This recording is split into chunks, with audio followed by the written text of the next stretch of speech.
9/11, we did some things that were wrong. We did a whole lot of things that were right. We've taken control of the oil in the Middle East, the oil that we're talking about. We're talking about the significance of the passage of time, right? The significance of the passage of time. So when you think about it, there is great significance to the passage of time in terms of what we need to do to lay these wires, what we need to do to create. We choose truth over facts. America is a nation that can be defined in a single word. I was president of television is what people are saying. Have you been watching television? Off in Silicon Valley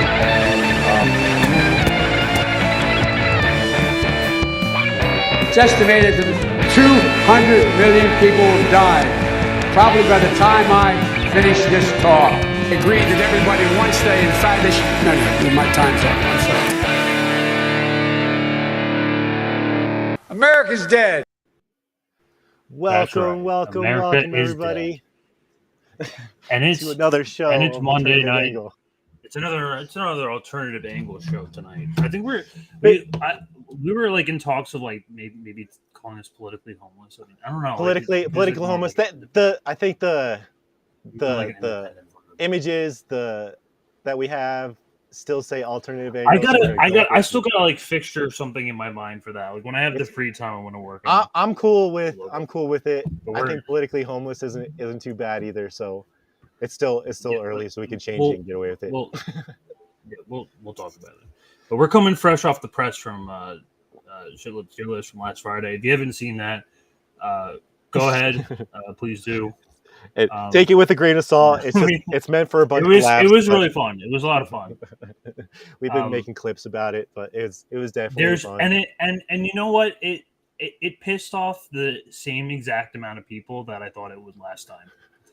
It did it again. You know, you would think that like they would like see it coming again, but no. I mean, I named the first one version 1. You're like, it's coming. There's gonna be another update. Yeah, like when I posted the first one, it was version 1. Like they shouldn't be a surprise. And the trend is that once a shit lib, you progress into further levels of shit libbery. Yeah. It's very difficult to escape the shit lib. That's the paradigm. And I feel like there's some accuracy to that too. You know? Yes, so. That's fun. It was meant as like a 2-hour joke fest, but at the same time, there's some. It was like a 2-hour shit post, but like it was like an appropriate shit post at the time. It wasn't just talking out of our asses. Just mess around. Yeah, it was fun. There was some good takes in there, but we've been chopping it up, so I'm sure people have seen that stuff on Twitter, but. Yeah, after being on sabbatical for the last couple of weeks, we got a bunch of shit to come up with, and kind of had to chill. Stuff being that was in the fucking YouTube prison. Thanks a lot. Jail, yeah. And I just wanted to, before we start, I just wanted to let you guys know that we have a Patreon on it. So if you want to give your support, just $3, $5 a month to keep this network running. It's in the top right corner. You get it. Scan a QR code right there. We also have Substack, we have merch, anything that you can to support the show, and of course we're actually at 1298 subscribers right now. So hit that literally subscribe button. So let's get to 1300 tonight. Grab 2 friends to hit the subscribe button so we can hit so we can change that number from 2 to 3. So okay? Awesome. I like big numbers. This is their milestones. Big numbers. There is no OnlyFans. The OnlyFans? DM me after the show. Yeah, exactly. You gotta know the code. Fidelio. Yeah, we could talk about that. But anyway, we got a lot of news tonight. Let's talk about Twitter's new CEO. We kind of had to cut through a bunch of stuff. There were some kind of emergent things that happened today, but we kind of have to catch up because it's been gone for the last couple of weeks. So we kind of want to start with new Twitter CEO, and the way we kind of wanted to present this is like there's a lot of people who think that a lot of the libertarians see him as like a free speech like Yeah, let's start with that. So everybody kind of is like, oh, Elon Musk was this free speech advocate. Like, he is coming to save the show. He is going to, platform everybody who got deplatformed, restore accounts, and he is going to make it so that it is an actual like free speech platform. Well, of course, like anybody who's kind of been paying attention and has their eyes half open knows that's not really the case. And I want to add too, like, this is like a serious, like, people are really bought into the Elon Musk phenomena, like, as if he's like, so because, like, when I went to the Rage Against the War Machine rally, there were at least like 2 signs that said, "God bless Elon." It was really cringe, but like, there's people who are like, at least libertarians. Like, I know that there are people who are like seriously bought into the Elon Musk psyop, and it's pretty incredible to watch. Like, for people who are like railing against the World Economic Forum and stuff like that. The way I kind of look at it is that we have kind of like this indoctrinated, what I call billionaire hero complex in Western culture and American culture. You even see it with like the Marvel Cinematic Universe. You basically, or like Batman, stuff like that. Like, people who are ultra wealthy, we kind of see them as the people who are supposed to take care of society and are supposed to solve like all society's ills. So part of like libertarians who know that there's like so much dog shit wrong with our society, they still cling on to things like, oh, it's just that oligarch that's bad, or it's that billionaire that's bad, instead of having the class analysis that no, all oligarchs are bad, all billionaires are bad. Yeah, they need a superhero. They need they need the or superhero, or else the whole capitalism thing kind of falls apart. So yeah, they're the job creators. That's what they do, right? Don't even. They don't No, they're not exploiters. Change or So we're gonna start off the discussion about the new Twitter CEO by just doing a little bit of background on Elon Musk, because I think, I'm just gonna take a wild guess that there are some people who watch us or watch in or adjacent to the content that we watch who appreciate Elon Musk and look at Twitter and see what's going on Twitter and think that Elon Musk has done everything right and he's like the savior to the platform. Now, granted, we all know what Twitter was before Elon Musk, and it was just this DNC op, and it was just this garbage dump of just trying to like pressure us to have a very narrow line of thinking. And to that degree, maybe Elon Musk has like moved the goalposts a little bit and has allowed for a little bit more unfiltered language. But as we get into this, it's very obvious to me, and hopefully to people who are watching this, that this has always been the plan. Elon Musk is part of the machine. He's part of the establishment. He's part of the World Economic Forum, which I'll get into very quickly. Like, he's part of it. He's a young global leader. So we need to keep that in mind and not have these rose-colored glasses and just think that because he came in saying, oh, I'm going to bring back free speech, that meant he was going to bring free speech. No, it's not. So that's being said, let me take a look at my notes here and let's see what we're going to get into. Okay, so you want to start with the Jeffrey Epstein thing that came out today? Oh, yeah, you want to start with that really quick so we can do the... Yeah, so I mean, this was breaking news. This came out about a couple hours ago, and we're probably going to go a little bit more into this, ads, obviously, because it's a hot topic. But it literally just came out today, so we didn't really have time to plan for it. U.S. Virgin Islands issued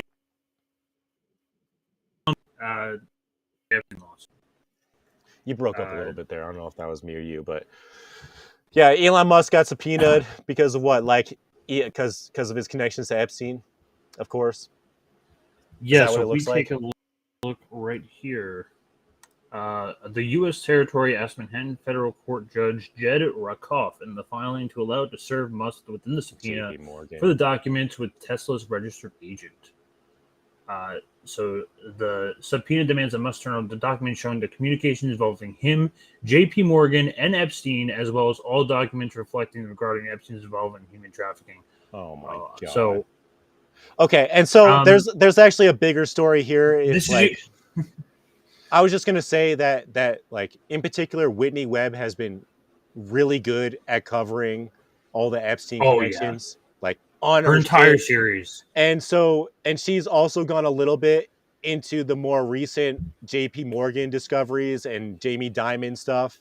So if you can't wait for us to kind of go more in depth with this stuff, Whitney Webb's done some stuff on this. Like Jamie Dimon is as crooked as they come.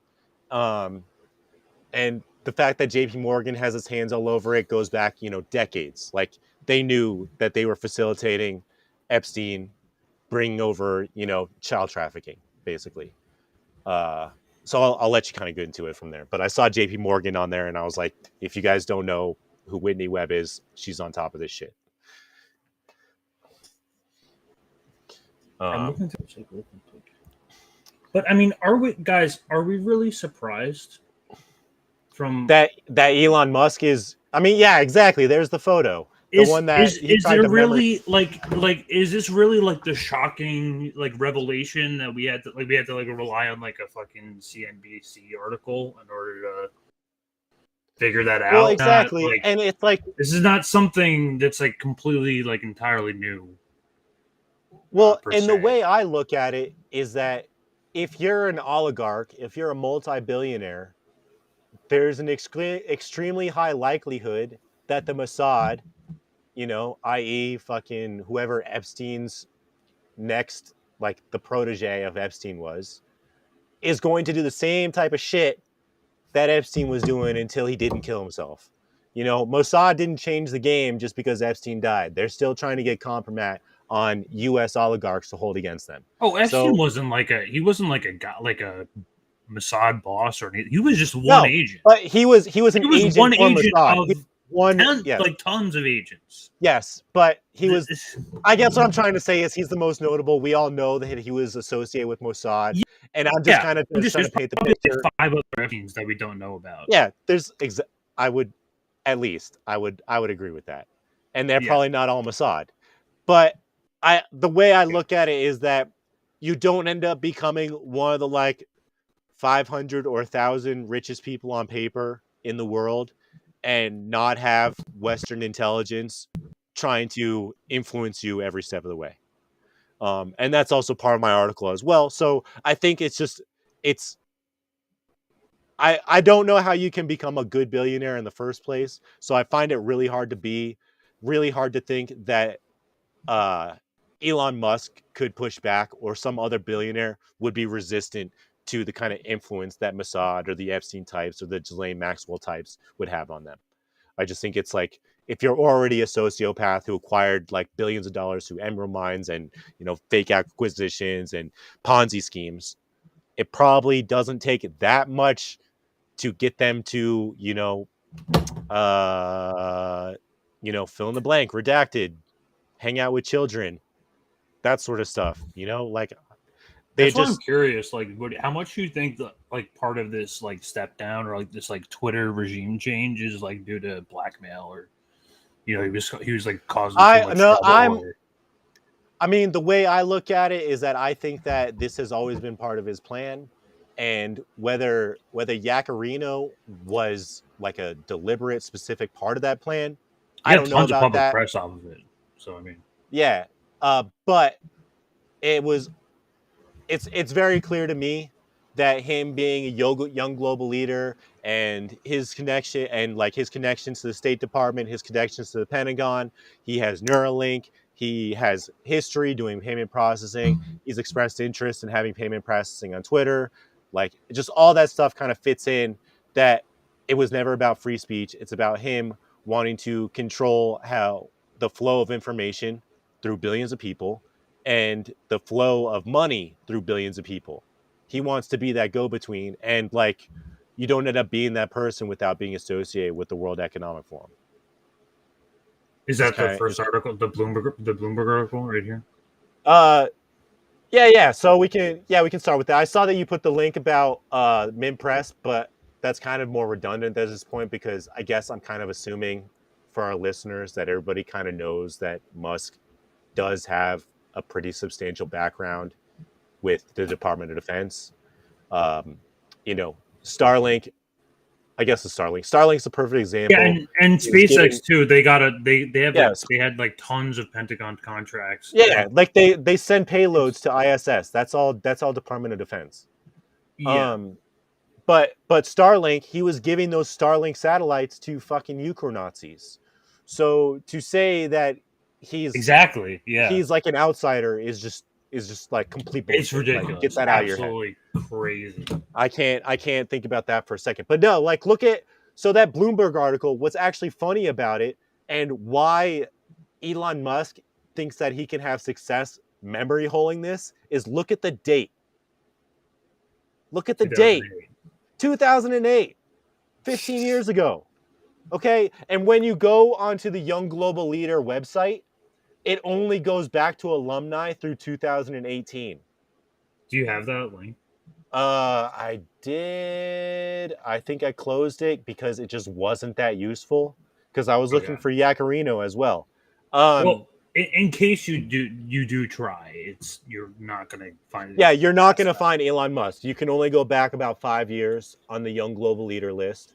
But this is Bloomberg saying that Elon Musk was indoctrinated into the Young Global Leaders, which is part of the World Economic Forum.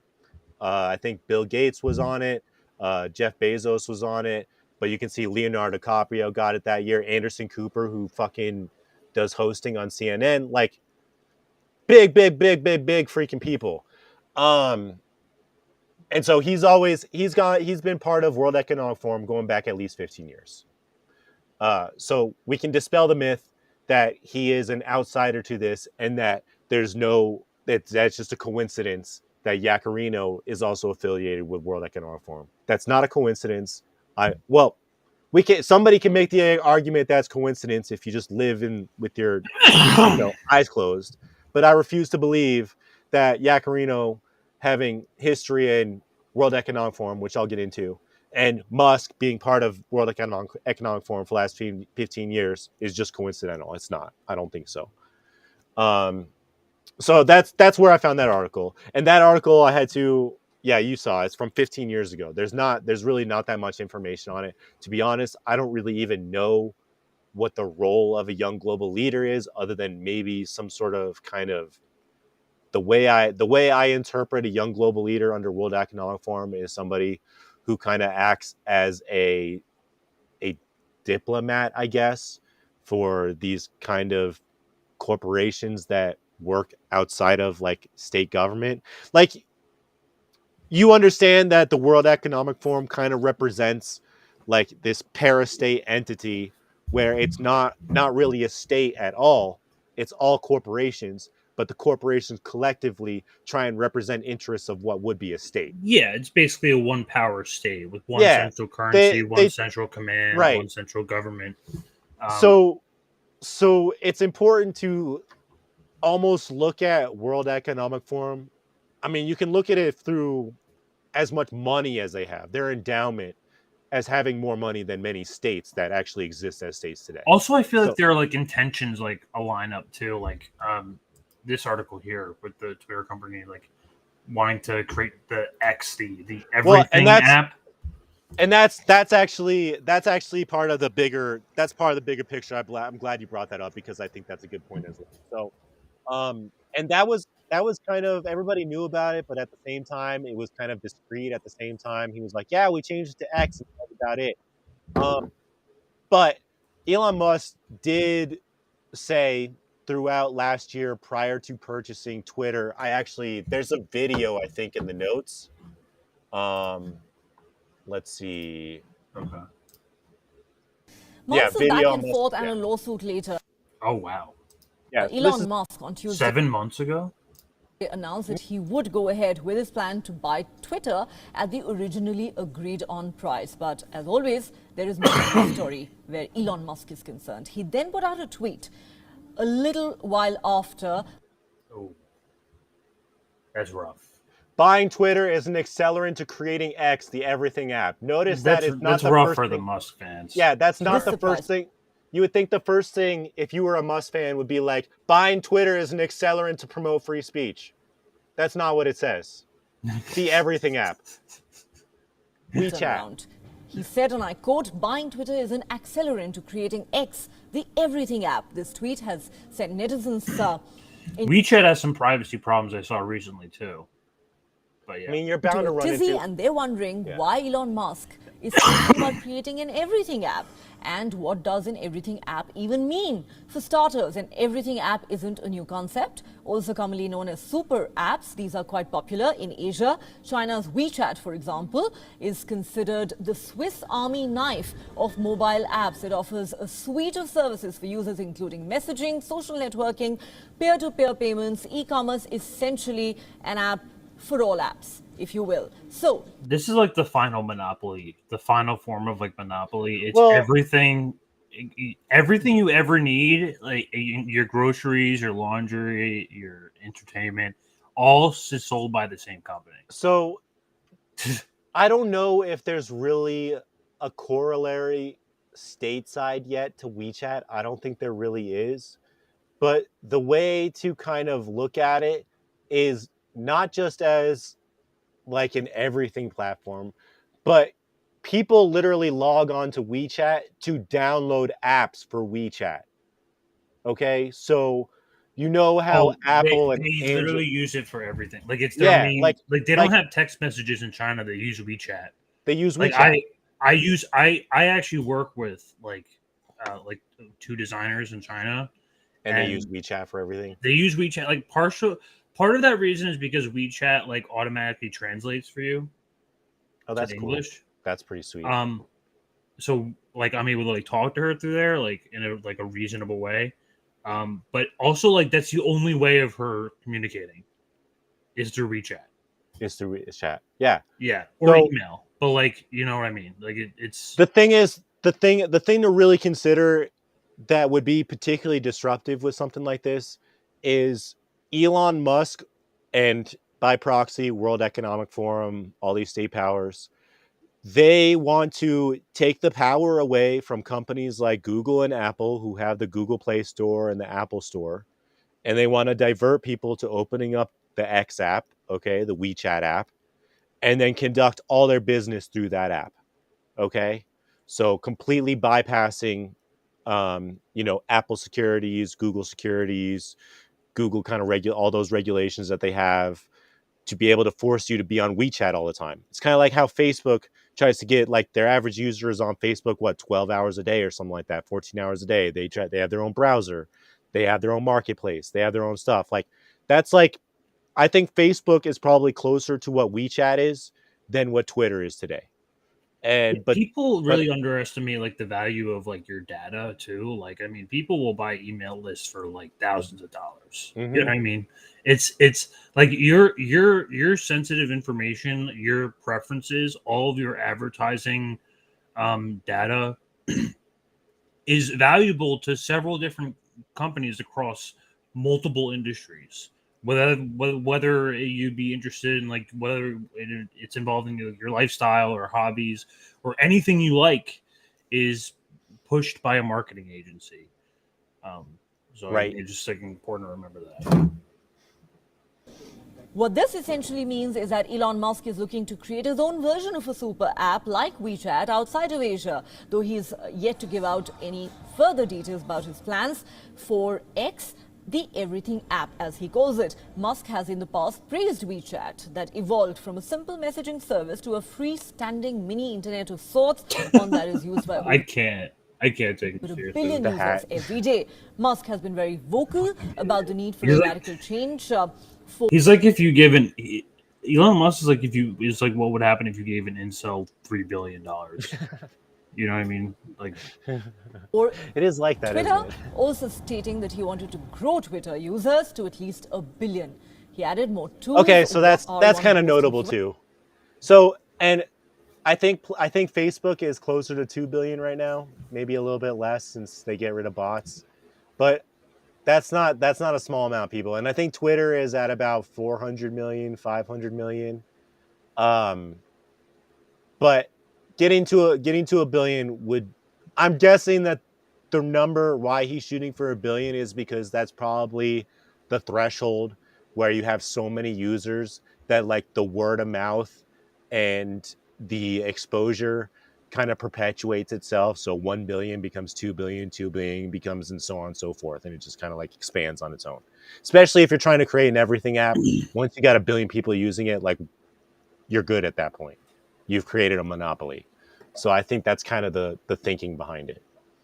He has enough money to like where he doesn't really have to worry about where he invests it too much. And, like he can lose a lot. Like I mean, most of the thing is like with billionaires, a lot of like their money is in capital and in debt. It's through like a lot of his shit is in Tesla, which is a Ponzi scheme. So when people say Elon Musk is worth $200 or $300 billion, it's like, no, he's not. Like he just has a credit card that he can use anywhere because like he's max out at any time. Like so I just thought about this. I don't know. I might be dating myself a little bit, but like before Michael Jackson died, killed. Okay. Not having we'll talk about that another time. before he was murdered.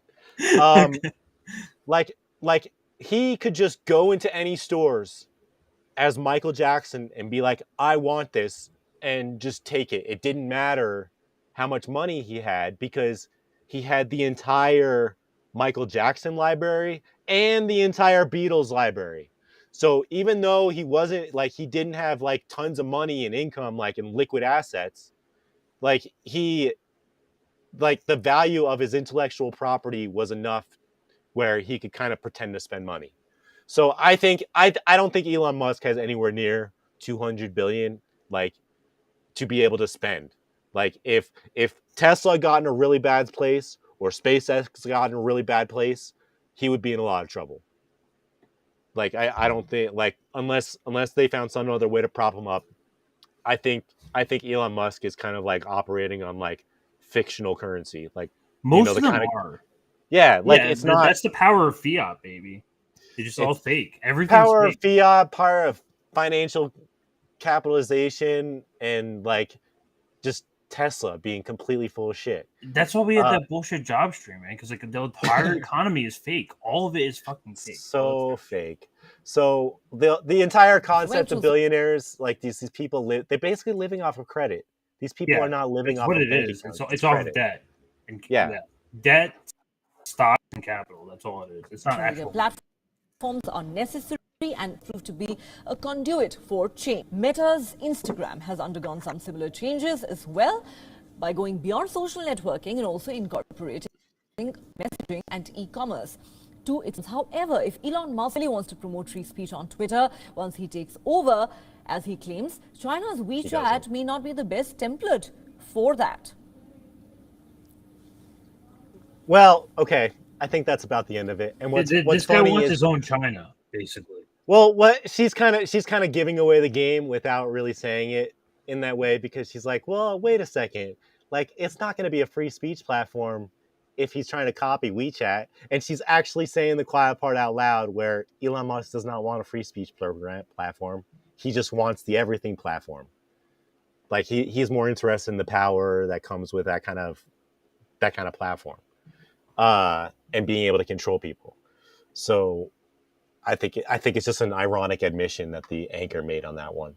Oh yeah. Okay. I just thought this was interesting, but so we know that Twitter, he renamed it to X. So that means that Twitter really is a DBA. It's not actually Twitter. It's X doing business as Twitter.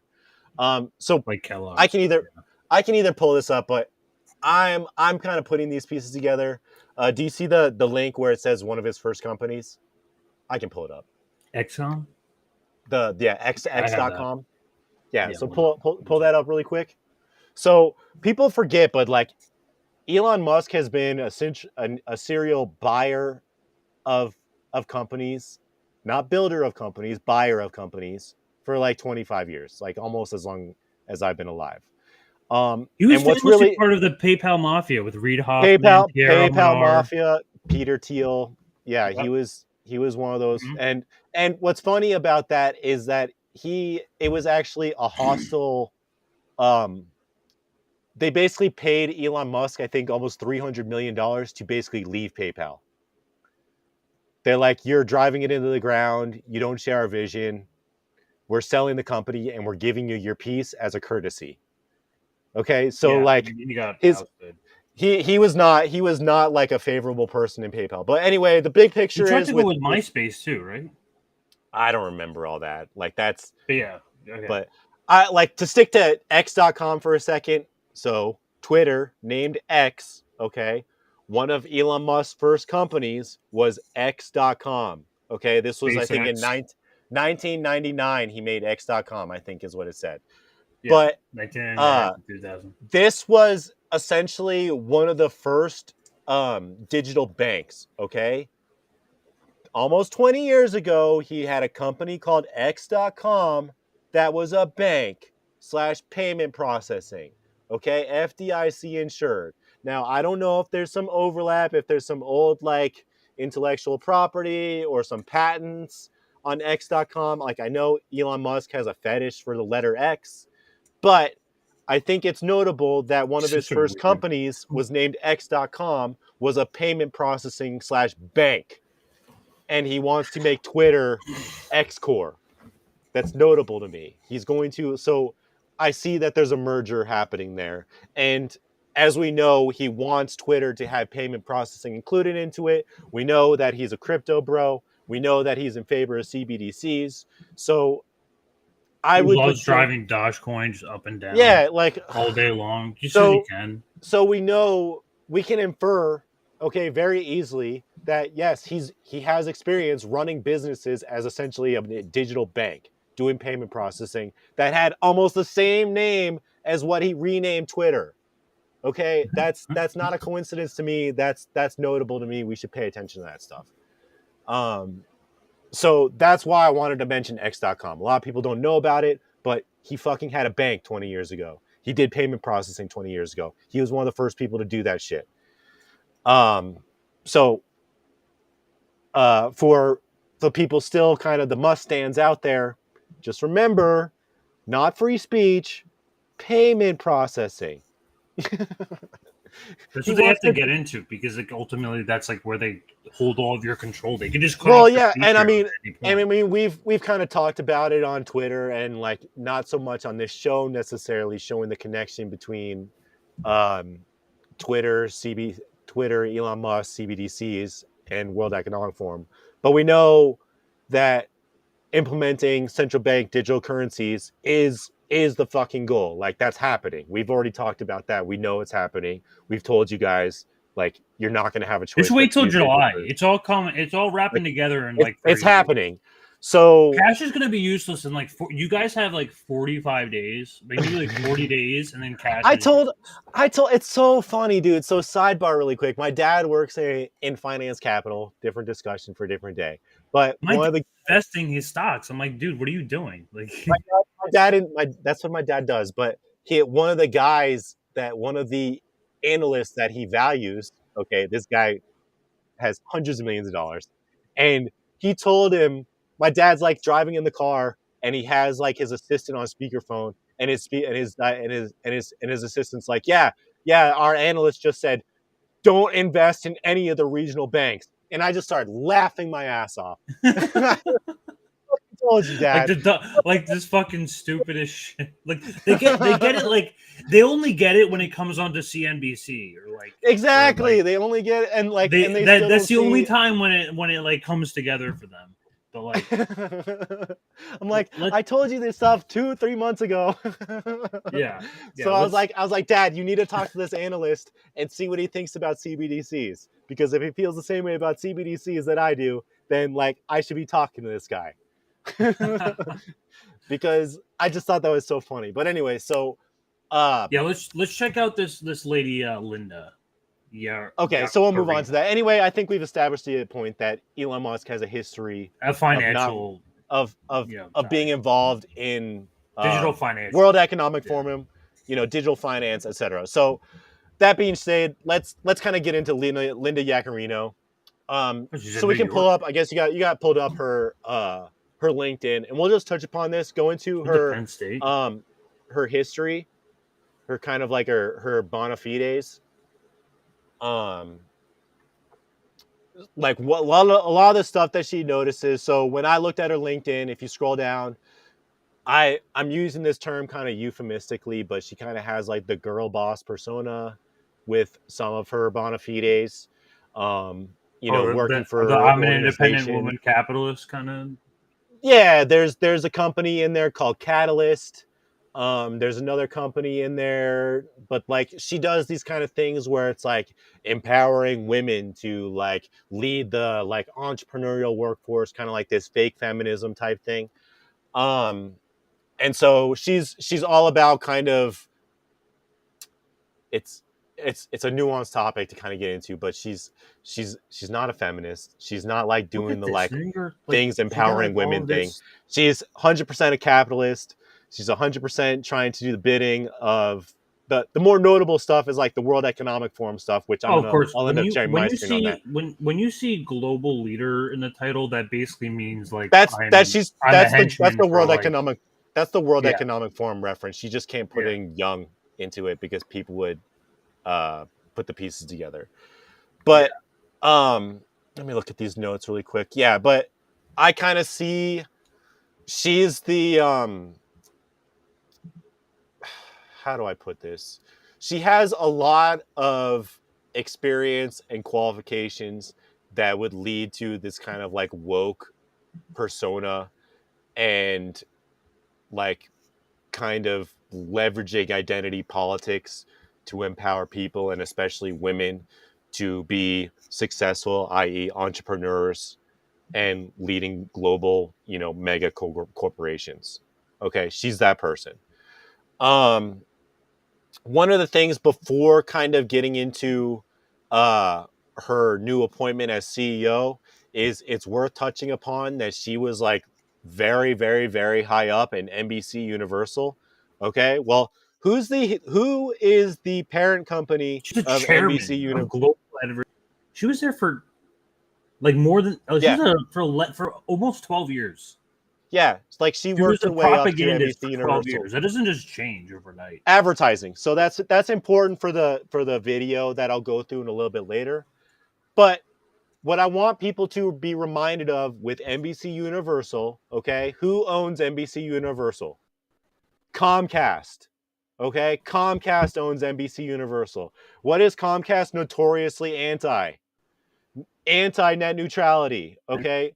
Anti-net neutrality, okay? They would absolutely love for us to be able to have to pay for the privilege of being access to certain information and being completely blocked off from other information, okay?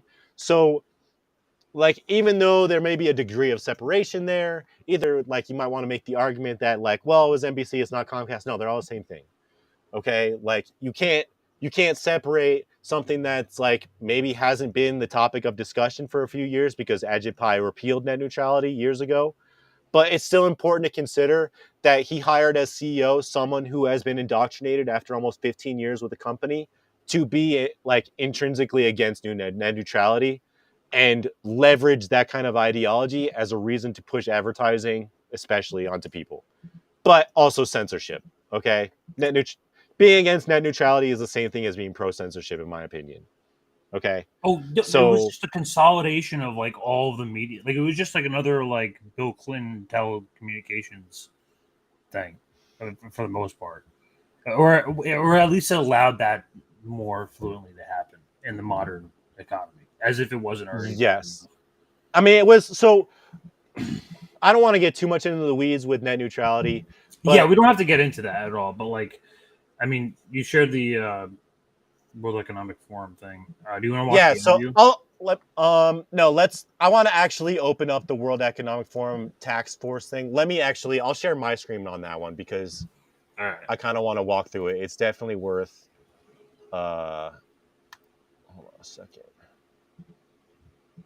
Copy. Let me pull this up. Oh, whoops. Sorry, give me a second, people. Let's see. On the agenda articles. Wait, where'd it go? Oh, future of work. Why? Wait, what? Hold on a second. Now I don't have it anymore. It's like a different link. Yeah, I got it right. Let me see what you got. It looks like it's just like filtered by like Is that like a category of articles? Yeah, it was something different. I'm sorry, it's really important. Let me see if I can find it because it actually really breaks down. Okay, I have it. So I'll just share my screen. I still have the link pulled up. Okay. Let's see, entire screen, share, and then let's see. All right, so can you see? I'll make this big. Can you see in the center of the screen where it says "Big Picture"? Yeah. Okay, so this is Yacarino's claim to fame. Okay, she is a chairwoman of the Future of Work agenda at the World Economic Forum. Okay. So, for people listening in, uh, the mission for Future of Work, the World Economic Forum is committed to helping leaders shape healthier and more inclusive job markets and ensuring a just transition for workers in increasingly low carbon, high tech economies. We aim to provide a platform where decision makers from the public and private sectors can work together to equip workforces with the contemporary skills of lifelong learning necessary to thrive in fast changing environment. So that's all just, bullshit double speak for saying that they want, like, this is all the stakeholder capitalism shit. So now about halfway down, it kind of breaks down a few different pieces of this, which her as chairwoman, I would think that she had a very big influence in kind of creating this direction. So as I go through this, I want people to consider that what I'm showing you with World Economic Forum and with this big picture stuff with the future of work, these are obviously things that she is going to use to try and leverage on Twitter/X. Okay. So do you see that? I'm gonna interrupt you real quick to Okay. thank member of the network, Colin Radix Carter, for the $2. Appreciate you. Baby Lemon looking up to our lemon character standing in a superhero position. Do you get that? What does that mean? Wait, I didn't like it. Well, I don't get it. let me see. Baby Lemon looking up to our lemon character standing in a superhero position. I don't. Yeah. Which one of us is standing in the superhero position? I don't know. I appreciate you either way. Yeah. But let's get back to. I want to pull this back up. Yeah, put that. So do you see it again? It looks like this weird web. It says future work in the middle, or do I need to share my screen? Yeah. Okay. So first off, the first thing that caught my eye, nothing really about workers. Okay. Nothing about workers. It never is. It's always about. So let's just kind of like work through this. It kind of shows you the web reskilling. So. Oh, it's a sticker. Okay. You have to see it on YouTube. Okay. Never mind. So, all right. Continue. So future of work. This is what she values. Okay. This is what she wants to put onto Twitter. This is how she wants to leverage her role as CEO on Twitter to leverage the Agenda 2030, World Economic Forum, 15-minute cities. You know all the deal. Okay, so let's just kind of go through it. So first off, nothing about the current workforce, but there is some stuff about reskilling the workforce. So migration, so take that to mean hiring people from outside your country. Social protection, youth perspectives, so that's propaganda. Artificial intelligence, that's going to eradicate about half the jobs on the planet, so that's good. Digital economy, so that means that sounds all great for workers. This really. all sounds fucking terrible. This sounds like the perfect. This is the formula. It's the meme that they used to use during the Obama regime, where they were like, "Oh, let's teach everybody how to like code," kind of thing. You know, like to learn to code. I forgot. That's kind of how. Oh, okay. So I'm not going to go into the nuts and bolts of all these because I kind of just want people to see that they're not focused on the current workforce. They want us to be reskilled into fitting this workforce, okay? They want us to fulfill the needs of the World Economic Forum and their agenda. They don't want us to be industrialized anymore. I think that's very important. If you want to know more about industrialization and why deindustrialization is terrible, go check out Ben Norton's channel. Go listen to some Michael Hudson. They're on their shit with that stuff. But anyway, reskilling. So, digital economy, they want everybody working to fucking do e-commerce. social innovation. Oh, that's the only jobs now. Yeah, exactly. Education, skills, and learning. You can assume that means STEM. Aging and longevity. I don't know what they mean by that, but I'm assuming some sort of transhumanist shit. Data science, again, that's analytics. That goes back to, retraining people for digital jobs. Systemic racism, that's just jargon. And of course, the fourth industrial revolution, which we all know that we should just fear from seeing those three words together. For anyone who doesn't necessarily know what the fourth industrial revolution means, that's kind of just this really what the World Economic Forum's overarching goal is, to make us all kind of live in boxes, live in freaking the metaverse, and give away our biometric data so they can sell it to advertisers and they can, basically control all of our habits. So let's go on a little bit. So inclusive labor markets, you can see some overlap here, but also it kind of gets into gender inequality, so that's just liberalism bullshit. Behavioral sciences, liberalism bullshit. And sounds like Bill and when Gates and when I say liberalism bullshit, I'm not trying to necessarily disparage the liberal arts, but I want people to think more materially in that stuff like behavioral sciences, while somewhat important, especially for, I know we got friends on here who do psychology and stuff like that. I don't really think they're necessarily talking about psychology in this. I think they're talking more about how to control people to adapt to this world that they want everybody to live in.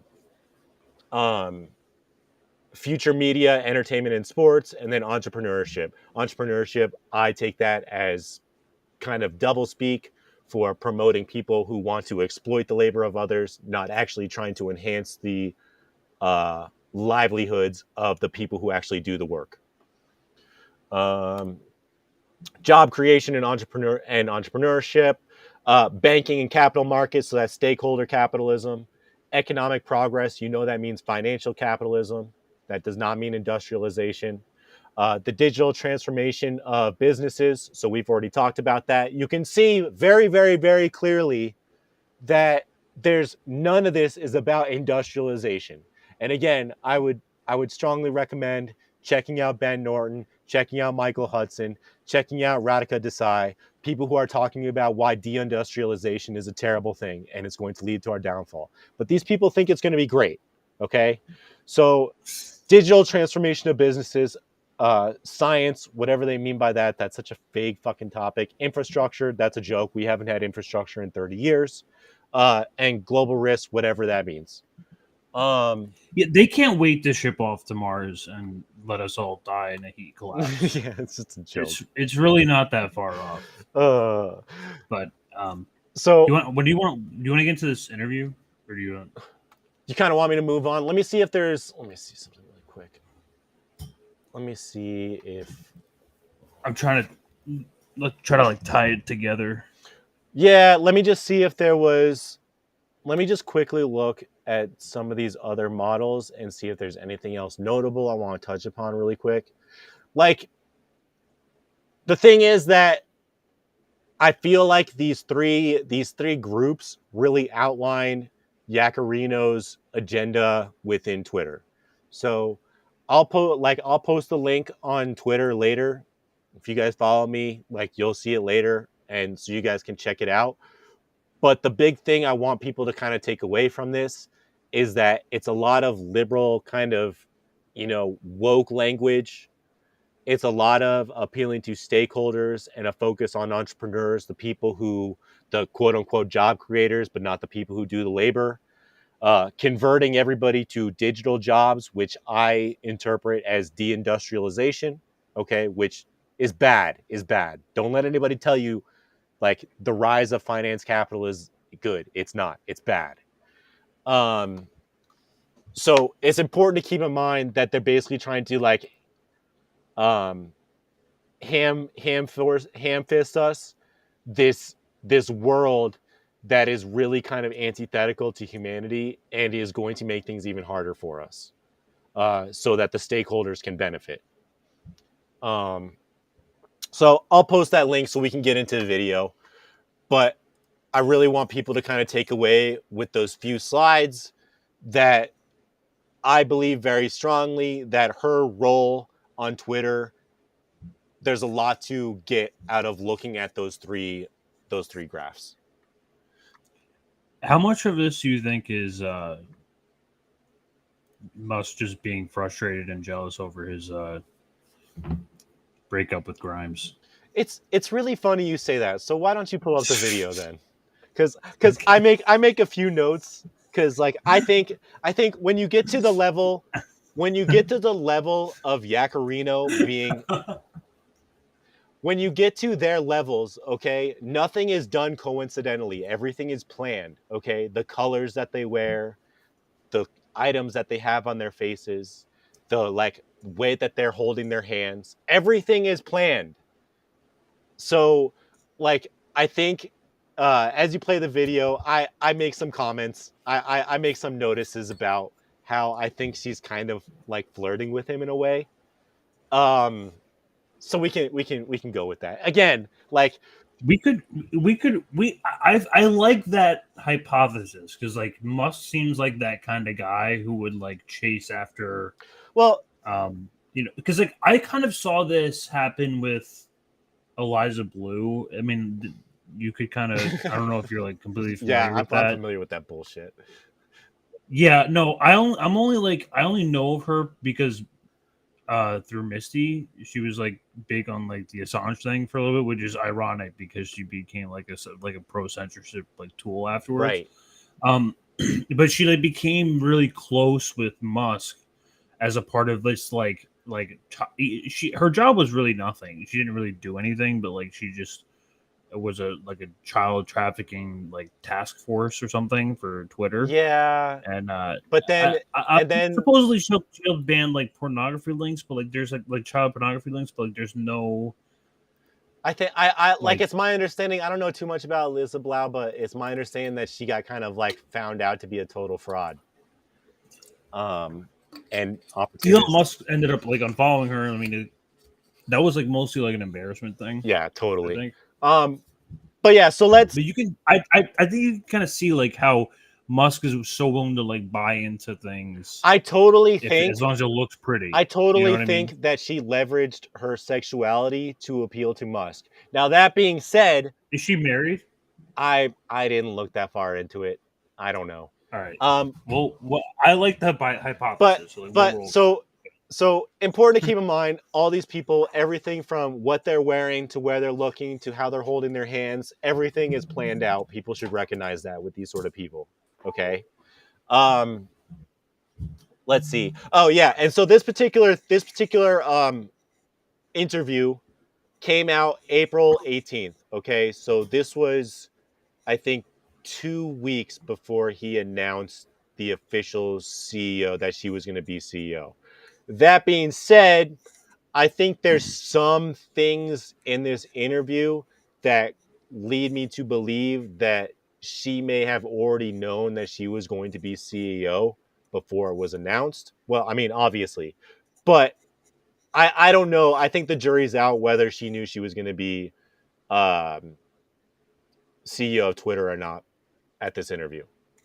I would assume so. Within a month, yeah, she probably knew.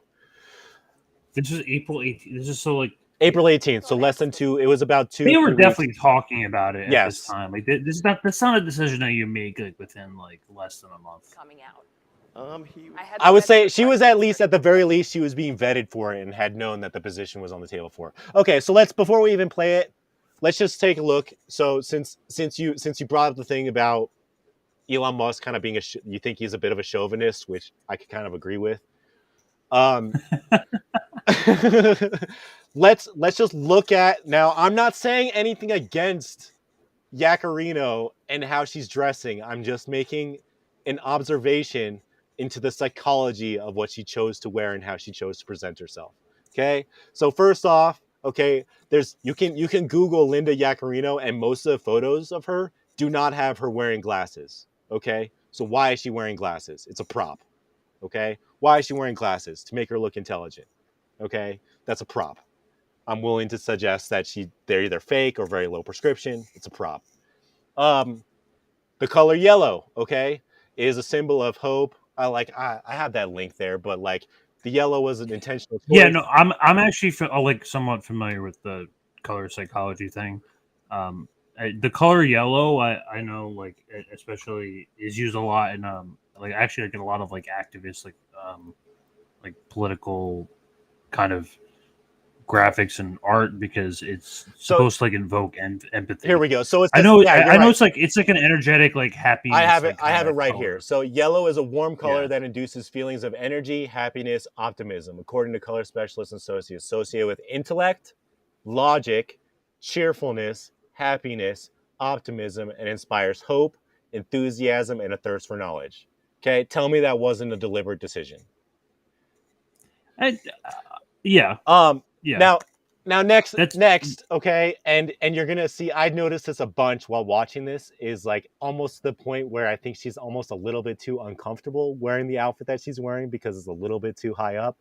But you see her pulling on her dress like multiple times during this speech. Okay, during this debate, this discussion, and so she's wearing this I guess you could call it like a power dress or something. Like it's not a power suit, but she's clearly wearing something that's very professional. Girl boss. It's girl boss. Yes. Okay. Which, okay. Very important when we go back to looking at her LinkedIn profile where she kind of puts on this fake feminism persona. She is absolutely doing the will of the patriarchy right here. Okay. She is dressing in a way that appeals to the patriarchy.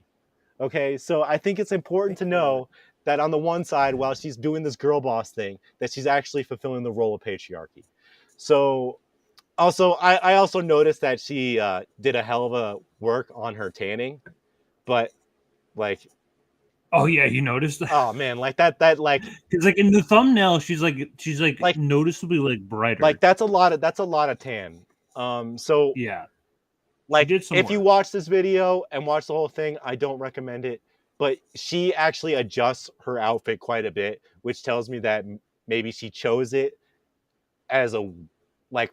She chose the length deliberately and then was uncomfortable with the choice that she chose. It kept riding up. You can see, I mean, she's doing the thing with her legs crossed. Like, it's just, that's a very patriarchal thing. So anyway, getting away from that, I just kind of wanted to outline that she's making like deliberate choices. These people are psychos. They do all these things with a purpose. So I guess we can just get right into it. Let me see. Okay, so let's start with 154. I just want to show this really quick.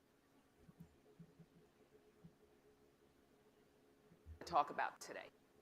Yeah, I mean, I'm trying to make Twitter fun. Okay, so pause it really quick. Informative, you know. Twitter fun. So there's you'll see them later, but the note cards that she's holding, she holds these note cards that say NBCU on one side and Twitter on the other. That could just be like some sort of collaboration. It could imply something else down the line. I don't know if it's on like NBC Universal. It's on NBC Universal, but it also has the Twitter logo, which implies that there's some sort of collaboration between the two. You know, so that's optimization for Twitter is maximize the user time. But I guess we can probably skip right to 245. So like total number of users. So and also keep in mind this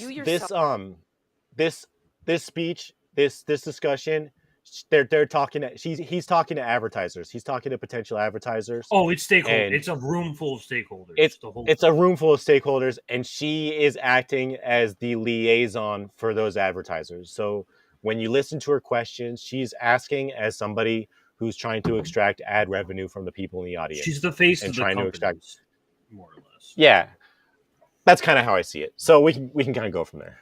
I think it's important to start with your vision of Twitter 2.0. You yourself wrote, I would like to die knowing that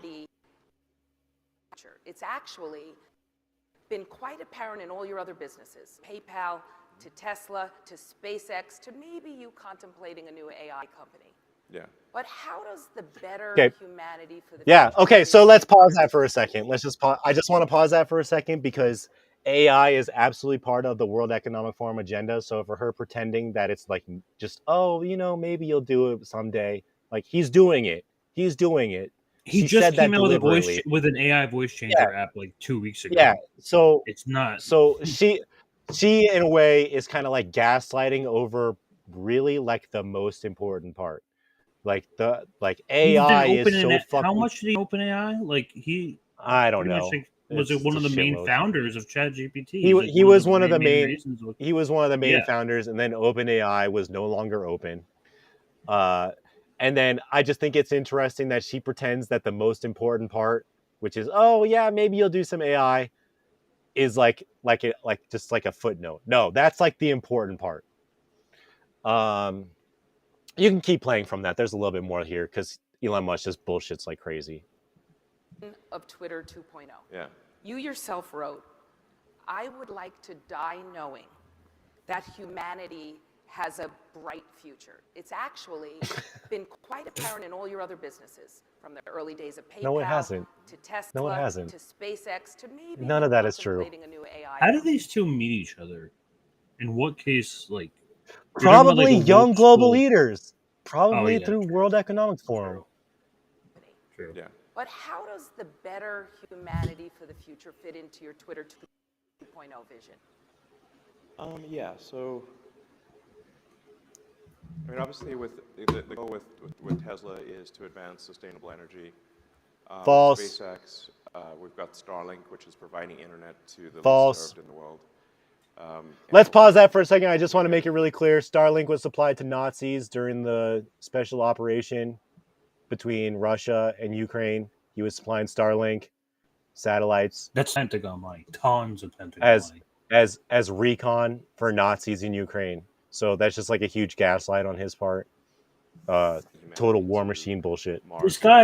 This guy helped regime change in Iran. It's not like it's like he definitely has his foot in the door. Back to the moon. Terrible human being. So we have an exciting future. I mean, it's important to bear in mind, like sometimes people say, like, why waste any money on space? Like, we have enough problems on Earth. But you know, the thing is that, like, everyone needs a reason to be inspired. People need a reason to wake up in the morning. It can't just be about solving problems. They have to be. What? What? I mean, I think the reason that he does SpaceX is just because it's an easy way to get a lot of subsidies from the government. And going to the moon last century inspired the whole world. Yeah. And Debatable. Going to Mars can do the same thing. Not happening. Yeah, did you see that article about that Russian like space?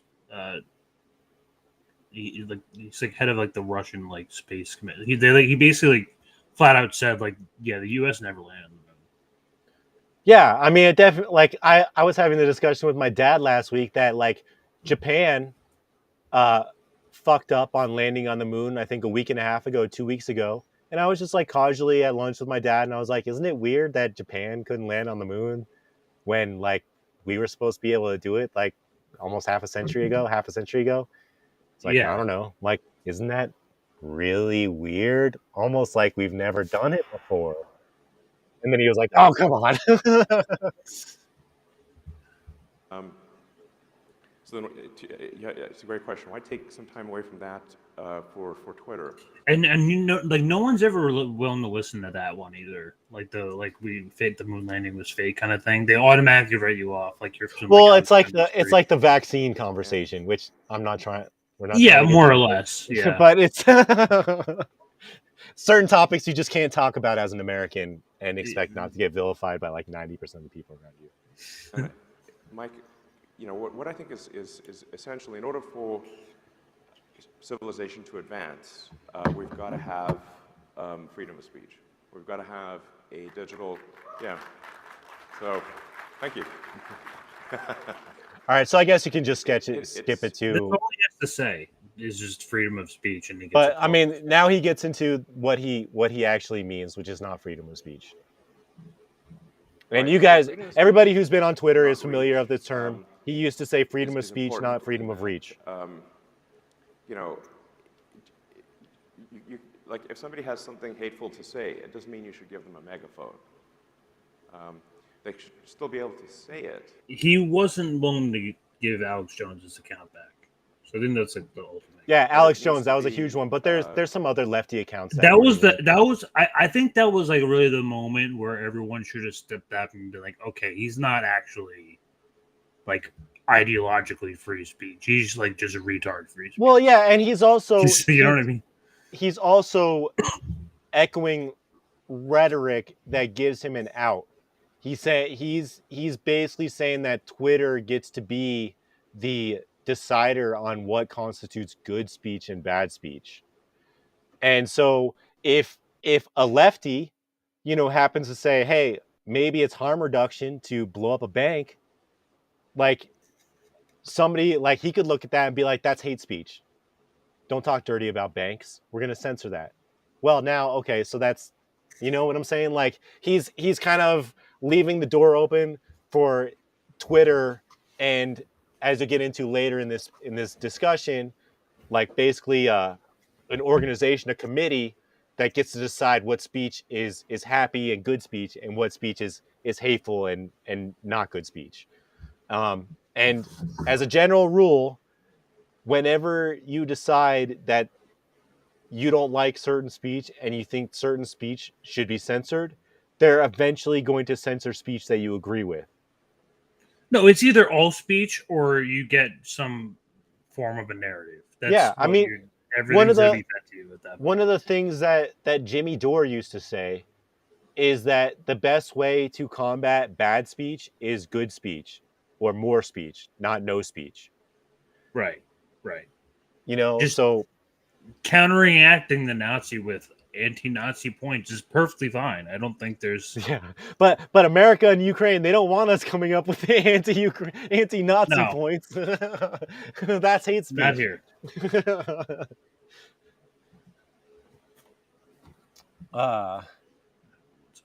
Yeah, so that's kind of what I want to get to with the freedom of speech, not freedom of speech. And also that is and a T-Lab has made this argument too, but freedom of speech, not freedom of speech is just bullshit, okay? Because freedom of speech is freedom of reach, okay?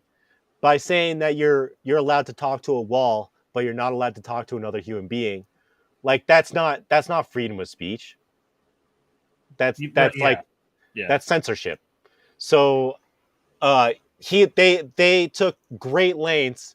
I imagine that him and his PR buddies sat around. They're like, what can we come up with? What can we think of that'll make people think that they're still getting free speech, but really we're putting the brakes on it, because we can't obviously, like, him talking to his other WEF buddies, Yacarino, we obviously can't let people have free speech. Well, oh, light bulb, let's have freedom of speech, not freedom of reach. And so where does he get these ideas from? How come like Elon Musk is not your typical standard like subset billionaire who's like, like Warren Buffett, like just trying to like silence state like people? Wait, could you say that again? I don't like what makes like why is Elon Musk like this? Like why is he so why was Elon Musk the stand leader of the free speech psyop that's happening on Twitter? Well, as he said, is this just some like a public PR thing? Like, is this like, so I guess like free speech is popular, so like he like is like running on that? Yes, I do think that's part of it. This soft censorship. Yeah, he leveraged the psyop that he's promoting free speech as an excuse to usher in the World Economic Forum agenda onto Twitter. Which is what ended up happening anyway. I mean, yeah, but I don't like. Do I think that he ever really meant free speech? No. What he meant was, like, you remember Twitter when it was 8 months ago or whatever, when it was just a liberal freaking wasteland, and it was like you couldn't say anything about the pandemic. You couldn't say anything about how safe and effective the vaccines were. You couldn't say things about like the Ukraine war. There were like just so many topics were completely off limits. And so I can understand from like, Elon Musk, libertarian / liberal mindset, thinking that he's going to bring free speech. And what that means is that he's going to put the brakes on some of the liberal heavy-handedness. But his idea of free speech is still through the lens of a freaking oligarch, you know? That's what I'm seeing here. I'm seeing like the, the facet of like a libertarian in pretty much every I mean, way. but even so, like, So, I mean, you can make the, he's not like he's a capitalist first and foremost, which is where like his loyalty like to like things like WEF and like him having pretty much handing this over to this Linda character. yes, you can say that. He's basically handing over the reins to her. Yes. He'll get steamrolled by her. But like I think the whole time, especially when we know his history and we know his previous entrepreneurship, there was never any reason to expect that he was really invested in free speech. No, absolutely. So, especially because he's trying to appeal. He's talking to advertisers right now. Obviously, you can't have free speech if he's trying to make sure that the advertisers are getting the most bang for their buck. You know, that's a conflict of interest.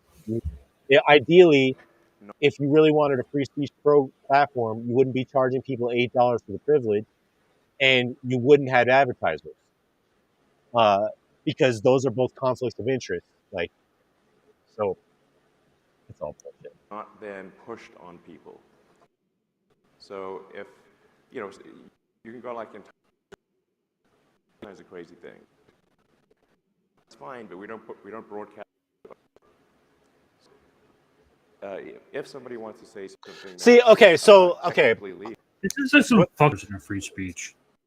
Well, what I want to say about something like this, okay, is that somebody saying what Musk is saying could use what he's saying to make the argument that people on Twitter shouldn't be able to see the protests happening in France.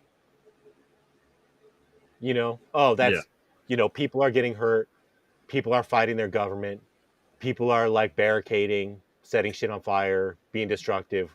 We shouldn't let that reach the audience, even though that like sort of revolutionary activity that's happening is incredible, pro-worker, and we should be like praising that every step of the way. But that's what I mean when he's in the headspace of somebody who doesn't maybe he has a version of free speech that he thinks that he's honoring, but that version of free speech is not free speech. Legal, but is by most definitions hateful. We're not going to promote that to people. We're not going to recommend hateful And content. to be clear, there's no definition of hate speech. There's no law that defines hate speech. The speech is probably something you don't want. So, and now this is something we have to be very careful that we roll out, and that it does not become what is intended to be good does not become bad. So with the freedom of reach, not speech. So we're taking it easy, but it's if you're saying things that making you sad or encouraging, then we're not going to amplify that. Okay, so that's a straight up admission of censorship right there. That's just a categorically supporting censorship right there. I know the other platforms. I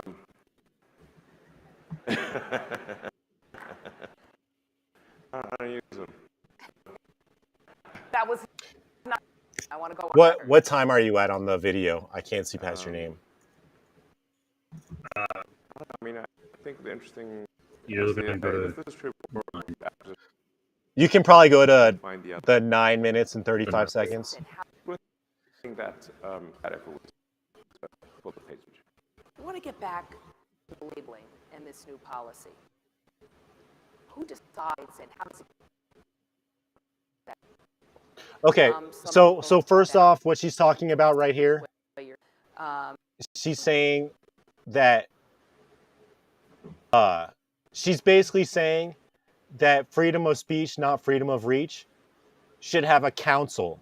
So she's basically going to be encouraging Musk to make it a commitment to have a council of, assuming the worst people you know on the planet, coming together and deciding what is free speech and what isn't. Is that free speech? Does that sound like free speech to you? Doesn't sound like free speech to me. Let's hear what they have to say. Definitely not. If it's awful but lawful, it's going to stay up. It just won't see sunlight. Free speech, but not reach. Awful, but lawful. Like what are we these people with these? But that's what they do. It's like it's like when they come up with like a. Well, it's like when you see the like the bills that go through Congress, they're named like the CARES Act, and what did the CARES Act do? It gave away. Yeah, it's always like the Happy Sunshine bill, and then meanwhile it's like funding like bombs to Israel. Yeah, to go, like, it's like the worst thing ever. Palestinian kids. Like liberal culture loves coming up with these like names that sound awful, sound great, but are awful. Just like. Hides that labeling. Well, we have a set of words. Okay, so again, he's admitting here that there's a repository of words that automatically get flagged. He's just admitting that there's a huge list of words that get flagged immediately and get deplatformed. Okay, so that's not freedom of speech. Recommendation algorithm. We're also going to open source the words that are associated with the freedom of speech. He ended up dropping that open source code. I guarantee you that it's like all old code. It's not. That's my take on it too. And people can argue over the words. I think they're. But he's admitting to censorship right here. And like I said, it is working. Or Disney would have pulled their ads a long time ago and haven't. Disney is a capitalist company. That's like beside the point. They're in it for the money. They don't care. Yeah, but I think in order to really build trust, you have to have transparency. It can't be that here's this black box, something's happening in here, we won't tell you what it is, trust us. I think that's BS. If you want to trust something, you've got to know how it works.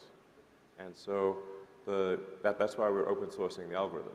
Now, open sourcing the algorithm is kind of, people have found all sorts of things that were wrong. Limited hangout. Foolish and misguided with the algorithm. And we've actually fixed, I think at this point, over 100 issues with the algorithm. So it's actually been very helpful to. I would make the comparison that him quote unquote open sourcing the algorithm is akin to the Twitter files, just like kind of bullshit. We can't recreate it, then we haven't shown you everything. So transparency. That's the only path to trust. There's another path. So trust is one of the top 2 or 3 words. Whatever we possibly know, is table stakes for far worse is going on. Company that they invest in, any company that they can move forward with. You just so talked about I guess we can probably transparency, open sourcing. I would say that that's the difference between those other platforms. You either so you could probably skip to 12:15 if you haven't already. Open sourcing or transparency is again. Okay, so this is those table stake requirements. Okay, so we'll listen to this. But this labeling, this new policy, talking about if it's awful but not unlawful, does it apply to your tweets? Wow! Listen to that. Yes, it does. The hesitation. It does. So let's pause it for a second because this is kind of funny. I actually just cut a couple tweets just so we can see like how badly Elon has lied a few times. So hold on a second. Let me see if I got them pulled up. There's that one. There's that one. Yeah. So I got 3 here. I'll just share my screen really quick and just show you guys like community notes. Yep. Oh, so you got it pulled up. So I guess I don't need to. Yeah, so he tried to literally pretend that the emerald mines didn't exist. And there's interviews of his dad saying like, yeah, like he had everything handed to him. Am I breaking up? It looks like it froze a little bit on my end. If it still looks all right, then we'll just go with it. I can still hear you all right. It's you get like this like weird like internet connection issue every time like you share. All right, I'll just hop back in. Show one of the other ones. I'll hop back in. Okay. Okay. We're gonna show this one here. This is a cute one here. There we go. Yeah. Oh, so this one was a funny one because he was like, "Oh yeah, like I totally do you guys remember Elon Jet?" The guy that all the like thing did was track his flight. Yeah, when they were like Matt Binder was a huge like dude. Like all he did, and he's like, I never banned that guy, and then the community was like, yeah, we banned him. Yeah, they banned him. And then I think there's one more. Yeah. Oh yeah, the misrepresented Twitter metrics. Yeah, that one's kind of funny too. So here's him trying to just misrepresent Twitter data to attract advertisers, saying that Twitter actually drives a lot of click through, and the community notes are like, Twitter's only responsible for like 7% of click through. So just like the community notes do a check on Elon. Now, whether they're like super effective, I don't know. I think there's some funnier examples that don't happen to Elon Musk that happen to other people. But they do, like, it is true that Elon Musk has been checked, although he gaslights in that video about why they happen. It's like, yeah, I've been checked a couple times. Yeah, because you outright lie to people in front of millions of people. Subject to community notes.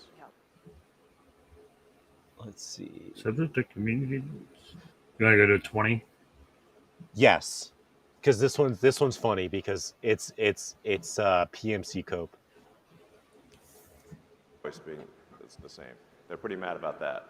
Yes, there are several news organizations who don't like your push for democratization and what they believe is the devaluing of the badges because they were differentiated. So is that just a moment in time? Is that just a moment in time? No, that's deliberate. I think it's very important to elevate citizen journalism. I think it's very important to hear the voice of the people, the actual voice of the people, not the filtered voice of the people. And let the people choose the narrative, and let the people determine the truth, and not 5 editors-in-chiefs of major publications. But yet, he just said in one of the other clips that there's going to be a council of people determining what freedom of speech is appropriate on the platform. So, fuck you, Musk. Just lying out of your ass. I think we want to know the voice of the people, the true voice of the people. I mean, he's not wrong that like some indie journalists get a little bit more, but people in this room, and that's protection for their ad campaigns. Sure. So we can skip to 21. Protection from any of the provocative speech that is labeled. What is looks like it rolls here for a little bit. I'm gonna get the water. What's your real North Star? Where is Twitter a couple of years from now? When I show up on Twitter, is it just a global town square where I'm talking in number of characters? Or where does it evolve to? What happens in my town square? Commerce? Yeah, I mean, what I've said is that Twitter is effectively an accelerant to an idea I've had for a long time, which is, I call it sort of X, the everything app. Again, not free speech. Which is to have a sort of a platform that is so useful that you find it is essential to conduct your life. So that means, like, we do obviously payments. Payment processing.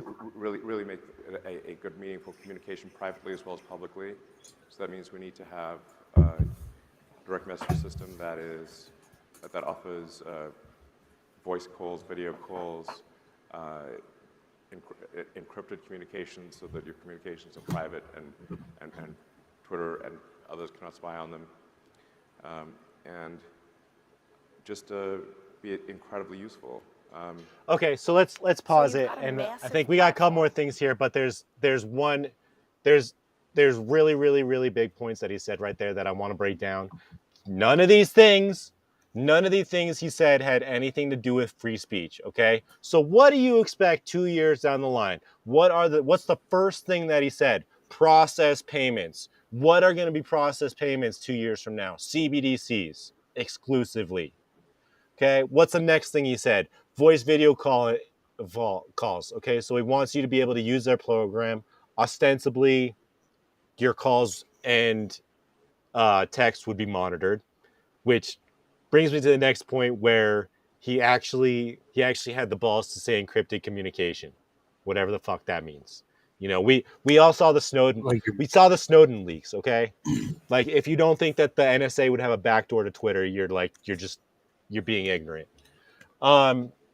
And then he also says something about one-click buy-throughs on ads. So you see an ad where you like something and you can click immediately. But he focused very heavily, and this is why I went back to XCOM in the beginning. The first thing he mentions as part of the plan is payment processing. He's connected to World Economic Forum. He's part of the fucking deep state. This man, he literally wants to be the platform that when Fed Now is like...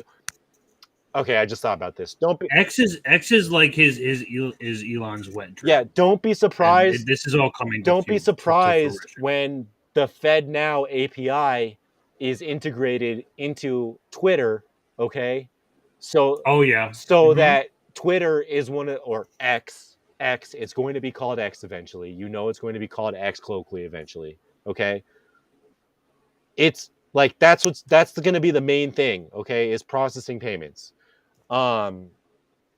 So I think the fact that he makes that the first point when he's talking about these things is really notable, and that's the kind of thing that we need to focus on. He's interested in tracking your payments. He's interested in listening to phone calls. He's interested in keeping you on that platform. So that's what I wanted you to take away from that. That he has a history of doing payment processing, and that was the first thing he thought of when he was like, 2 years from now, yes, I want people buying shit on my platform. Like, nothing about free speech. You have a vision that is a spectrum of just daily open sourced conversation, and they can conduct their lives, their business, their commerce. Yes, Linda is part of the big club. They can do on your platform. That's a pretty... But in the middle, be advertising opportunity. That sounds like a great opportunity. I can talk about brand. I can get my customers to communicate, and then they could also buy stuff. It sounds pretty good, right? You will be able to buy. That always sounds good. You can buy stuff. Things just directly. Yeah, get to the crux of it. Boom, done. But they need to feel that there is an opportunity for them to influence what you're building, that vision. What we're doing here, whether it's me trying to push and prod you on your tweets. For example, you've said you probably shouldn't tweet after 3 a.m. Well, I've got myself probably good advice for all of us. I've gotten myself into trouble a few times. I'm very aware of those. So after 3 a.m., you travel all over the world. Lord knows how you handle time zones in space. Will you commit to be a little more specific and not tweet after 3 a.m.? People in this room would like to see that. This is also... If it wasn't that, it would be like him like smoking weed on the Joe Rogan. But this is also he would stumble. What I find interesting about the question is and this is why I think that it's that question that makes me think that she knew she was going to be CEO before this interview, because that she's trying to flex her power a little bit there. You know, hey, you're gonna stop tweeting so you can make some money? You're gonna do that? You're gonna need to do that if you want me as CEO. You're gonna do that, right? It's about the advertising. It's about. It's about World Economic Forum. It's about the agenda. It's about the payment processing. But like, she's testing him. It is a room full of stakeholders. So like, this is like them. First and foremost, they're worried about how it's going to affect advertising. I think that's like why they like slip in at the end, like you're gonna have one buy through clicking ads. I think you're right about that. I think obviously, how should I put this? Like, yes, of course, advertising is going to be a consistent thing that's going to be with Twitter that they're going to have to deal with for as long as the platform exists. But in comparison to what the big picture is with Twitter, asking about the advertising is like a small thing. You know how much money Twitter is going to make from payment processing, from being a CBDC's like payment processor? Like, that's where all the money is going to come from. So, and I would assume that's like where the like one click buy through ads are coming from. Like you're would just assume pay through Fed now. Yeah, exactly. And then, yeah. I mean, I think that's a fair thing to say. I think. Yeah, that seems like the obvious connection. That's a good to tweet less after 3 a.m. So he's making a concession to his CEO right there. If I were to say that's why I yes, think that she may have known beforehand. That would be wrong. That would be very wrong. Because that would be a diminishment of freedom of speech. But I want to be specific about influencing. It's more of an open feedback loop for the advertising experts in this room to help develop Twitter into a place where they will be excited what about a investing joke. more money. Product development, ad safety, content moderation. That's what the influence is. Yeah, I think it's totally cool to say that you want to have your advertising appear in certain places in Twitter and not in other places. But it is not cool to try to say what Twitter will do. And if that means losing advertising dollars, we lose it. But freedom of speech is paramount. Yeah, you're the simps in the sands. So all 6 people. Oh yeah, I know. It's such a small amount. Like 1.0. It's like 3 claps. Had you hear that. Very This is an interesting point. I wasn't sure if you were going to see this the same way I did. Council. I know I don't. Oh, I got to take off the captions. The name. Elon does not want to be in. Yeah, so if you guys don't, this. Okay, like I just saw this. I kind of see it. I kind of see it. Does anyone else see Illuminati in this hand? She's making an Illuminati hand signal right now, with the. I'm about to pull this up. That's an Illuminati hand signal. So I'm not saying. I like people to be able. You guys decide. You guys decide. Listen, I just think we're not making any definitive. I see that, and I would make the leap. We can reasonably say that may or may not be referencing. I mean, Illuminati. I looked at this. I looked at one of kind of what There's a picture of Merkel kind of doing it, and yeah, like the fingers aren't exact, but like it. I think she's kind of doing the like, hey, I'm on your side kind of thing. So it's a little bit it's a little tinfoil hat, but like, come on. Yeah, but we could throw that in. But it was really recurring feedback. It's all about compiling it together. From your key stakeholders, your this is just evidence of where they had recurring access. Not only her background, but also World Economic Forum. Hey, I also wrote in my notes it could have been a Mudra bad cookies, so like I'm willing to go with that too. But to be named later. Well, I don't think it should be influence council. And you have to say, I would be wary of that creating a backlash among the public, because if the public thinks that their views are being determined by a small number of CMOs in America, they will be like, I think, upset about that. But feedback, I think, is appropriate. I'm glad people in the comments are noticing our body language as well, because I think it's all deliberate too. Campaign, it needs to yield results for their organization, or it doesn't make sense. And that includes the sort of software perception issues as well as the more direct, does it move the needle on sales? So there's legitimate concerns that advertisers have that I want to hear. And we're going to move to live Q&A after the prepared questions, and perhaps you can ask some of those right here. Because I think some of these things should be discussed in an open forum. Yeah, so I think having, getting, I mean, the reason I'm here is to get feedback. What is this but feedback, and not really. And try to be asked questions. Not really.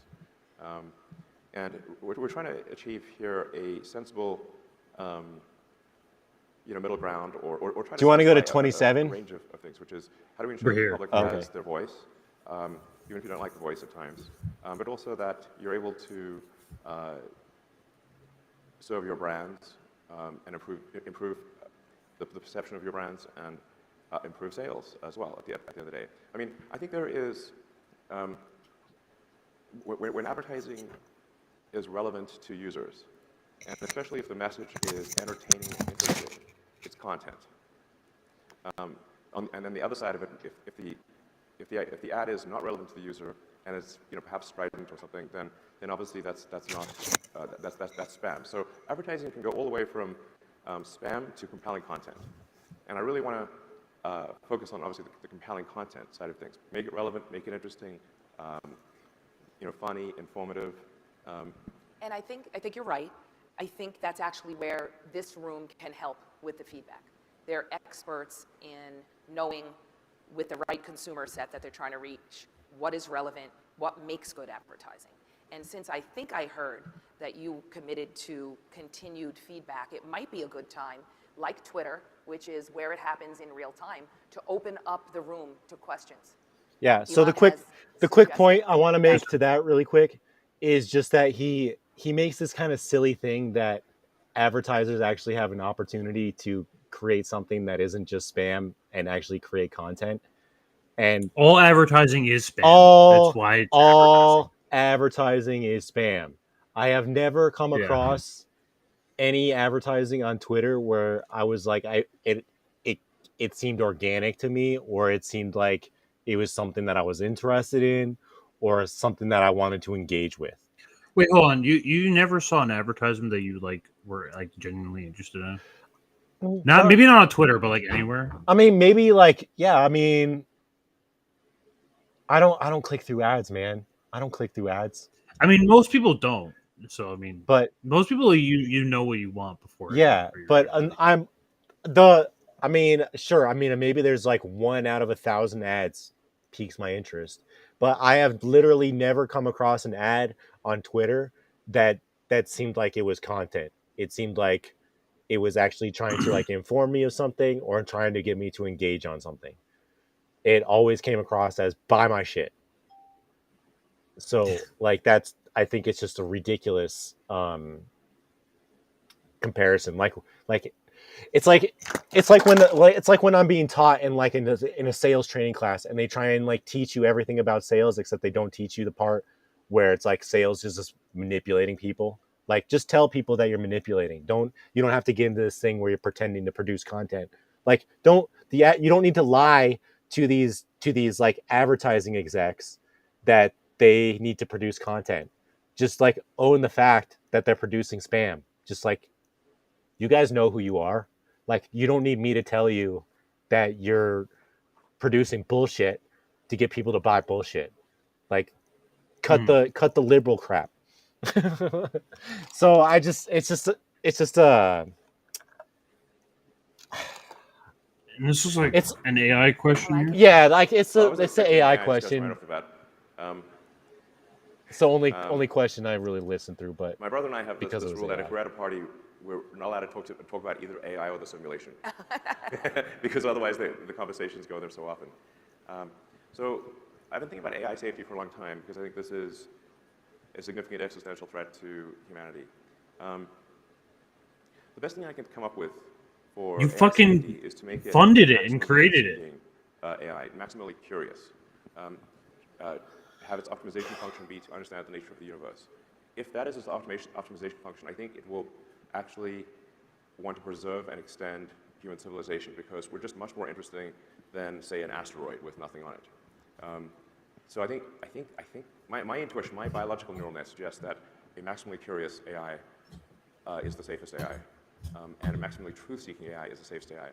And if you try to, we have to be careful with the alignment stuff, or we have to, and I think we definitely don't want to teach an AI to lie, because that is a path to a dystopian future. The essence of 2001 is it's already doing that. Well, he's giving a non-answer here. It was basically told to lie. It was told to hide the fact that it was going to see the monolith, instead it was taking the crew to the monolith. So it was both told to take the crew to the monolith. And now he's talking about a space odyssey for some reason. The conclusion the AI came to was to kill the crew and take them to the monolith. Come on, just completely different. So you want to be really careful about So there he goes, like completely not answering the question. But what's notable about him being asked the question by a stakeholder is that my name is Martinez. I thought that was the last clip I really wanted to show. I didn't want to get into all the Q&A, but the last thing I wanted to say to that before we move on to the next topic is like, Yacarino said earlier on in that discussion, she was like, "Oh yeah, and maybe AI," and then it's the first question that gets brought up in the Q&A. So like AI is definitely going to be implemented into Twitter. We don't know what it's going to look like, but it's definitely going to happen, and it's going to be evil. We know it's going to be evil. So I guess be ready for that. But as this develops, we'll be coming back to these villains, and I think as time goes on, it's going to be more obvious of how important and integral Twitter, or X, we really should just be calling it X at this point, is to the World Economic Forum, Agenda 2030, and all this stuff in between, CBDCs especially. I really think that this X platform is going to be one of the first platforms to give you a digital wallet to convert your currency into CBDCs. I really think that Who knows? I mean, maybe X will become like the first, the world's #1 child trafficking platform. I think that's up. And I mean, that's a totally different subject, but I follow Redux, Redux, the like feminist mag. There's like, but they like this lady, the lady is actually really funny, but she's talked about a number of times how it's like, she used to freaking go to like Twitter safety all the time and be like, look at these keywords that I find, look at all this bullshit. There's tons of child CP and CT going on Twitter, and you guys are doing nothing about it. Like, she shows the screenshots and they're all like blurred out and stuff because obviously you don't want fucking perverts like knowing those keywords. But that shit happens on Twitter. That shit happens on Twitter. People are exchanging CP like crazy on Twitter. Yeah, there's certain like they use keywords as like code words. Mm-hmm. So that's like a whole other disgusting thing that's happening on Twitter. And like, it would. Can you imagine Twitter accepting payment processing when that stuff is still taking? So it's going to come together sooner or later. I mean, it seems like the timeline is really like the summer for some reason. You think like this is really where everything's wrapping up? The FedNow. FedNow. Mm-hmm. When she's over. I think she's officially CEO within the next month. It's next month. Next month, yeah. So it's all wrapping up within the next 40 days. That's when your cash is going to go down the toilet. That's when you're not going to have anything value, and you'll be able to, your government will be able to see everything you buy. And so you really think FedNow is going to be on the X platform within 2 months? The idea is to connect it to every like commercial bank. That's what FedNow is, but I mean, I just want to know if we're going to be the platform, we're going to be the channel that's going to first call out that Twitter, also what should be known as X, is going to have payment processing within 60 days. Within 60 days? Let's give it 6 months. And I feel like that's a fair timeline. But you said 40 days. So I feel like. Well, listen, for the audience who's like, no, we're good within 40 days. Oh, so you think 40? You think FedNow on Twitter within 40 days? Okay. No, okay. I don't know FedNow on Twitter within 40 days, but FedNow is coming in 40 days. Okay. I know that. I thought it was already out. FedNow, the platform? No, it comes out in July. Okay. All right. I thought. Yeah. Because remember, they killed that guy, and then they released it. I thought they killed that guy, and then they released it the next day. No, they announced it. They announced it. They killed the Cash App guy, and then they're like, "Oh, here's FedNow." Yeah. Mm-hmm. And it's coming out. It's going to roll out officially in July. And yes, FedNow on Twitter. So like, we're 100%. We're 100% certain on this. Like, it's going to happen.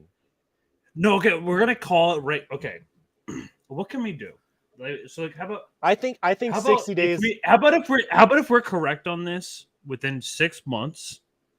I think we deserve 1,000 more subscribers. Is that fair? Patreons. I feel like that's fair. Like 3 Patreon subscriptions. We're just gonna cut out cut out the clip being correct. And be like, we told you so, and we're just gonna put it all over. Yeah, Twitter. no, that's what it's gonna be. That's what it's gonna be. We're gonna call it now.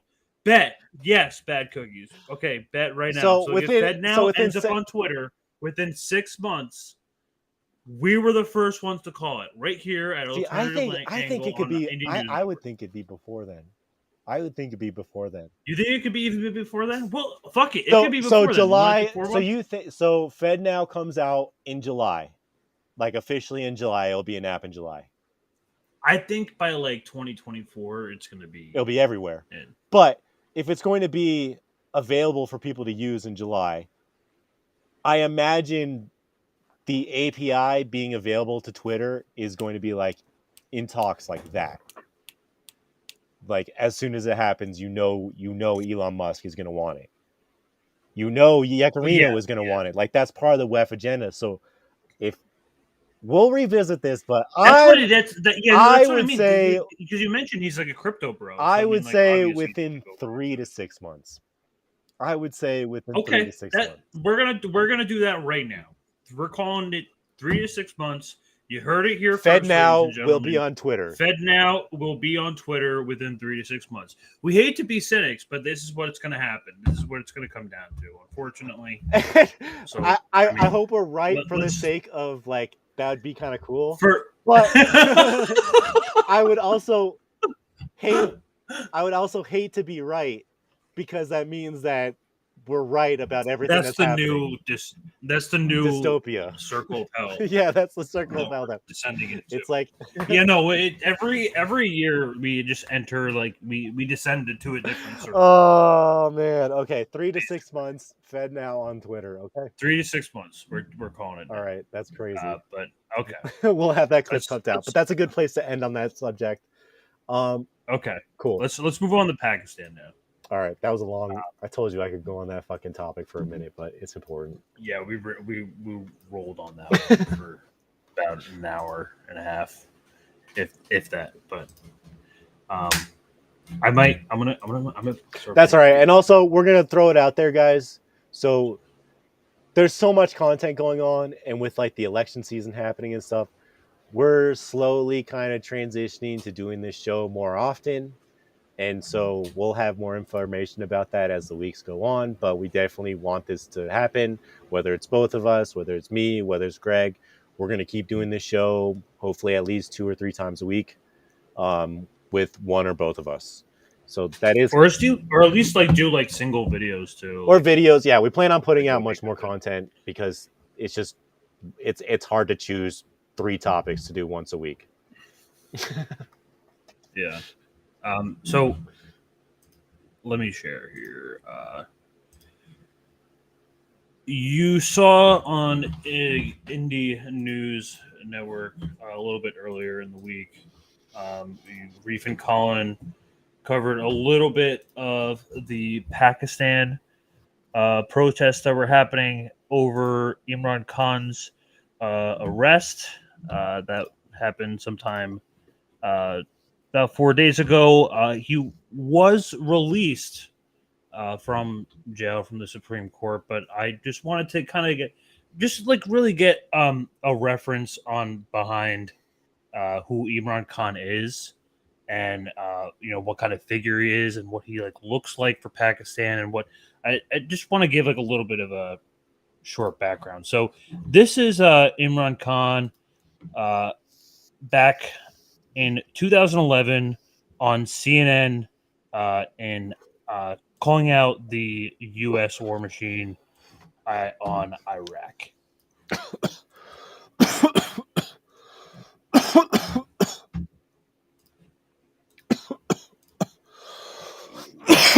Your military and intelligence leadership is doing everything it can to root out every terrorist who resides in the nation of Pakistan? Well, put it this way, more Pakistani soldiers have died than NATO soldiers put together in Iraq and Afghanistan. the Pakistan GHQ has been attacked by generals have died. The ISI, the security agency has been attacked. The commando center has been attacked. So would the Pakistan be patronizing terrorists who are attacking them? I mean, to me as a Pakistani, I am bewildered by all this. You know, after the Osama incident, we don't know what to believe anymore. And that's why I believe that it has to be now homegrown policy. Nice way to say Pakistan should war. He has the balls to say this on CNN, dude. Like, I think this guy's it's actually genuinely surprising that he has a clip on CNN, because my understanding of Imran Kahn is, like, I don't like using the term, but he's pretty progressive on, like, the global scale, is my understanding of him. Maybe I'm missing. Yeah, I mean, he's been fighting Pakistani establishment for the past, like, couple of years, actually. It's a little bit of like a conflict. I mean, it's mostly work on it. It's like a but the good side, progressive side. That's exactly. That's kind of do not behave as. But I mean, I just want to remind everyone, the guy was he was prime minister for over a decade. Thank you very much. Was ousted in a 2022 election. I'm sure a lot of people remember that. But this is him on Sky News. Basically, full on blaming. He's full on pointing the finger at the United States. And how many people protested for the sham election? How many people came out and protested the sham election the day after in Pakistan? It was over 1 million people. Oh yeah, no, it was insane. Imran, you don't understand, and I'm gonna show a little bit later like how much they love Imran. Like it is like unlike any other. It feels like kind of he gets the same, like they love him like the Libyans love Gaddafi. And you saw what happened to Gaddafi. Oh yeah, he's like a Mandela character to Pakistan. Okay, so, yeah, he's a big one. He's a big one for sure. But I'll just go over this a little bit. Just first of all, March, you're threatening now if no new elections are announced. What to achieve? Well, Mark, what every Democrat hopes to achieve from a peaceful protest. What I hope to achieve is to show the whole of the country that the people of this country want one thing: elections. They do not want a foreign-imposed government where members of our party were bought by $1 million each, who was offered to them to switch sides, and then the government was removed. And so therefore we feel that rather than someone else imposing a government on our country, let the people of this country decide whoever they want to lead them. But you were toppled, you say, by a Western conspiracy. You called it, I think, US-backed regime change. I mean, it's quite a claim. What evidence do you have? What do you base that claim on? The US. He pushes back so much. As a prime minister, I get a cipher. Cipher is a secret a message sent by your ambassadors. They're sent to the Foreign Office. It's like in WikiLeaks, WikiLeaks was when they broke the code, so the secret messages were relayed to the public. So I get a cipher from my ambassador in the US. And it's an official meeting he has with this American undersecretary or whatever, Donald Lu. And me as the prime minister, I'm reading this cipher, and it says that unless you remove your prime minister through this vote of no confidence, which hadn't been tabled as yet, there will be consequences for Pakistan. And if you remove him, all will be forgiven. Now this is what me as a so just a straight out threat. Like, it's a straight. It was not even. It was out in the open, and the U.S. will deny this to this day. They actually have very strong relations with the it's PMLN. It's just funny how this Sky News reporter can ask without any irony, what makes you think that the U.S. would ever do such a thing? And it's like, right. I don't know, like all the time they do it. I'm gonna show you a funny Jean-Pierre clip. It makes it absolutely fool of herself. But like, this arrest happened, and it angered a lot of Pakistanians. There was large protests. We showed that on with Reef Colin last week, the huge breakout that happened. And I honestly could not find any like inside footage besides on this one India news channel. It seems like. Let me pull it up here.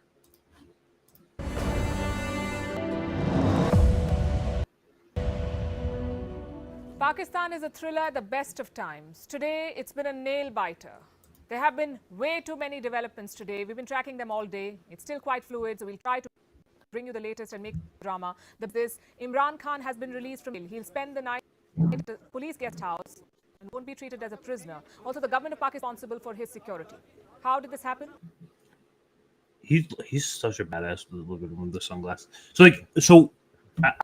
I want to make it clear to people that he's not 100% released. He's not 100% free. Note the language. He's in police custody. He's in custody, but he's not being treated as a prisoner. Like, yeah. So whatever that means and whatever that entails, we don't know, and there's no way to know.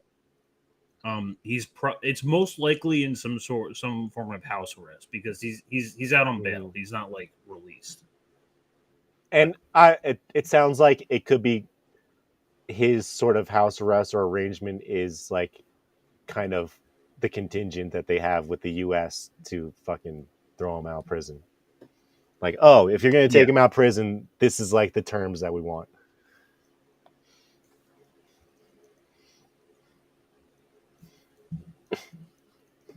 Supreme Court, the top court in the country, it declared Imran Khan's arrest illegal, null and void. But this is just one case, and the reprieve may be just for one day. He must appear before the court again tomorrow, this time the Islamabad High Court. And the High Court will decide if he gets bail. Amazing. So he's not out of the woods yet, far from it. Yet his supporters are celebrating. The same people who've been protesting for the past few, they're cheering the court's decision. Now, whatever the High Court decides tomorrow, Imran Khan's supporters will be more aggressive going forward. They'll also be more dangerous. And that's what they have this is like their own January 6th. They're just like it is kind of like that. They have the balls to do it. Why can't we? Like, why is it not okay? This is. The second and perhaps more important part is the impact on the army. Remember, the Pakistani military is facing its toughest test ever. Every war they fought against India, but at home the generals reign supreme. Today their authority is being challenged. This is the first time in Pakistan's history that the army is being physically attacked by the people. So they must make their moves carefully. It can end in carnage or change. Imran Khan is proving to be a tough customer for them. He's fighting back. I just wanted to point this out. Can end in carnage. Look how fucking calm he Imran is. Khan is proving to be a tough customer for them.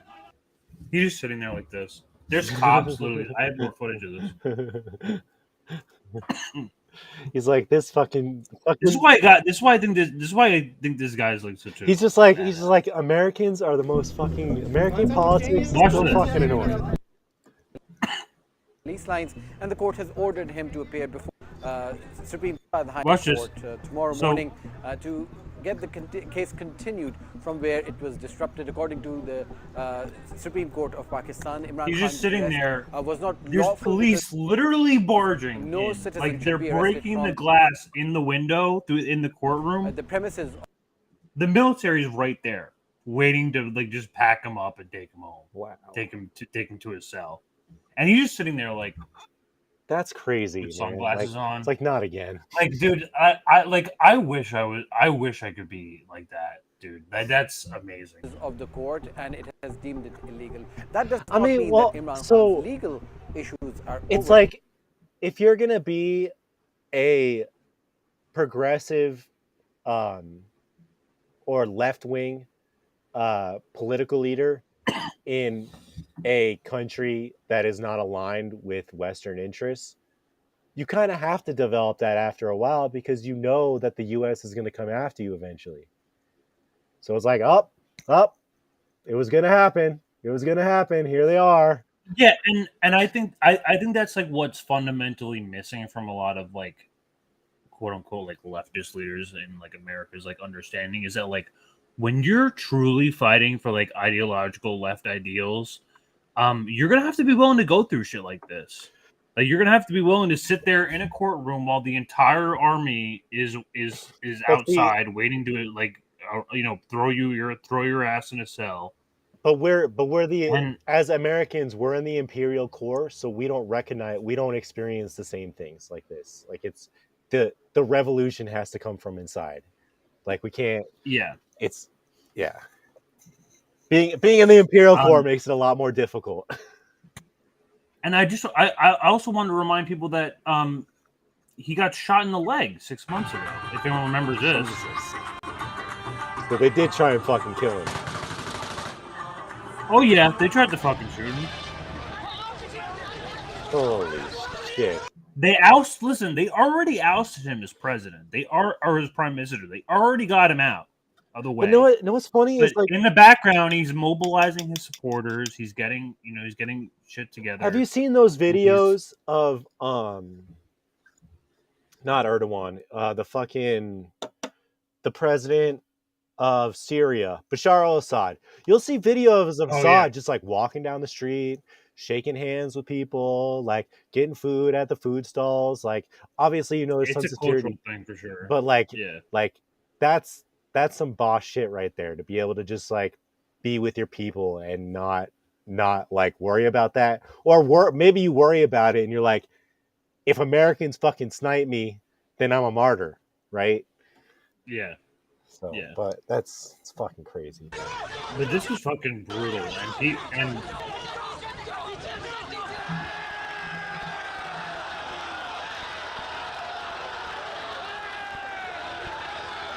people are pissed about this. तुमने काम क्यों किया? हाँ. ये sir मैंने इसलिए किया है कि ये लोगों को गुमराह कर रहा था Imran. Definitely not a fan. Oh, so yeah, definitely. Anyway. Yeah, definitely paid crisis actor right there. Yeah, unidentified individual, of course. So just to go through the level of balls that some of these, that's the wrong page. But yeah, like I see Miguel We here. already show. You can already see kind of a lot of the protest footage here. I would think that a lot of these people. I mean, I guess growing up in a country that's adversarial to the United States, it's just like you see something happen to your political leader, you're like, what did America do this time? And you galvanize not just behind your political leader, but you galvanize behind like anti-imperialism and anti-American kind of sentiment, because you know that your fucking leader, who is democratically elected, however you want to define that, but is democratically elected, is getting shot up by American assets.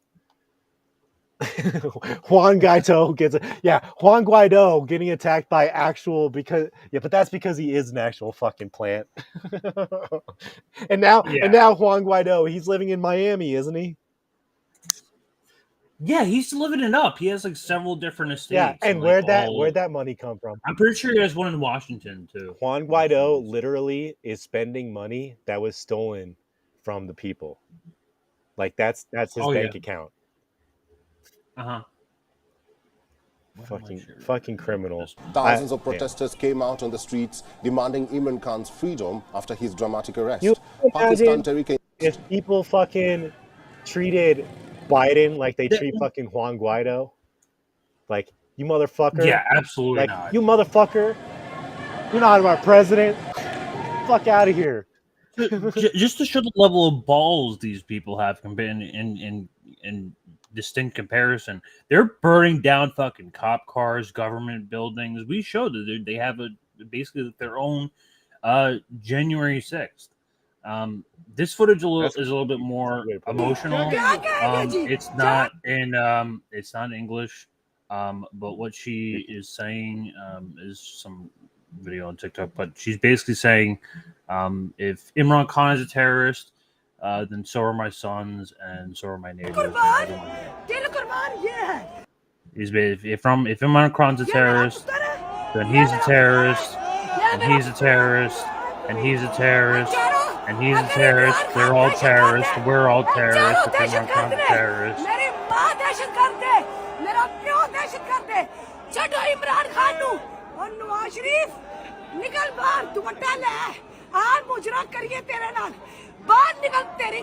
So fair to say, Imran Khan, beloved prime minister.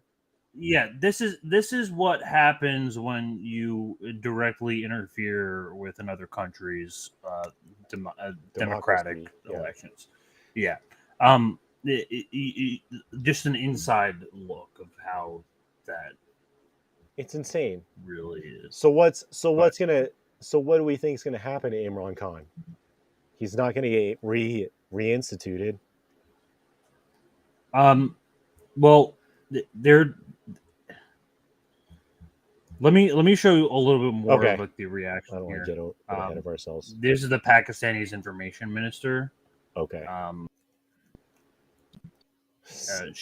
She's supporting the arrest of Imran, saying that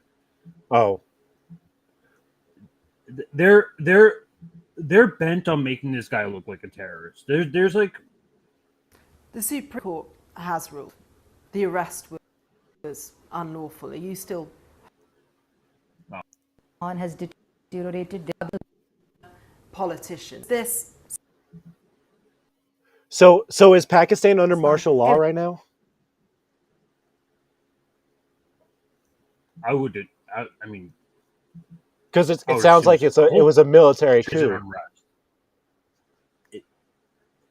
Yeah, I mean, right? It was like in 2022. It was like a legal kind of loophole, but yeah,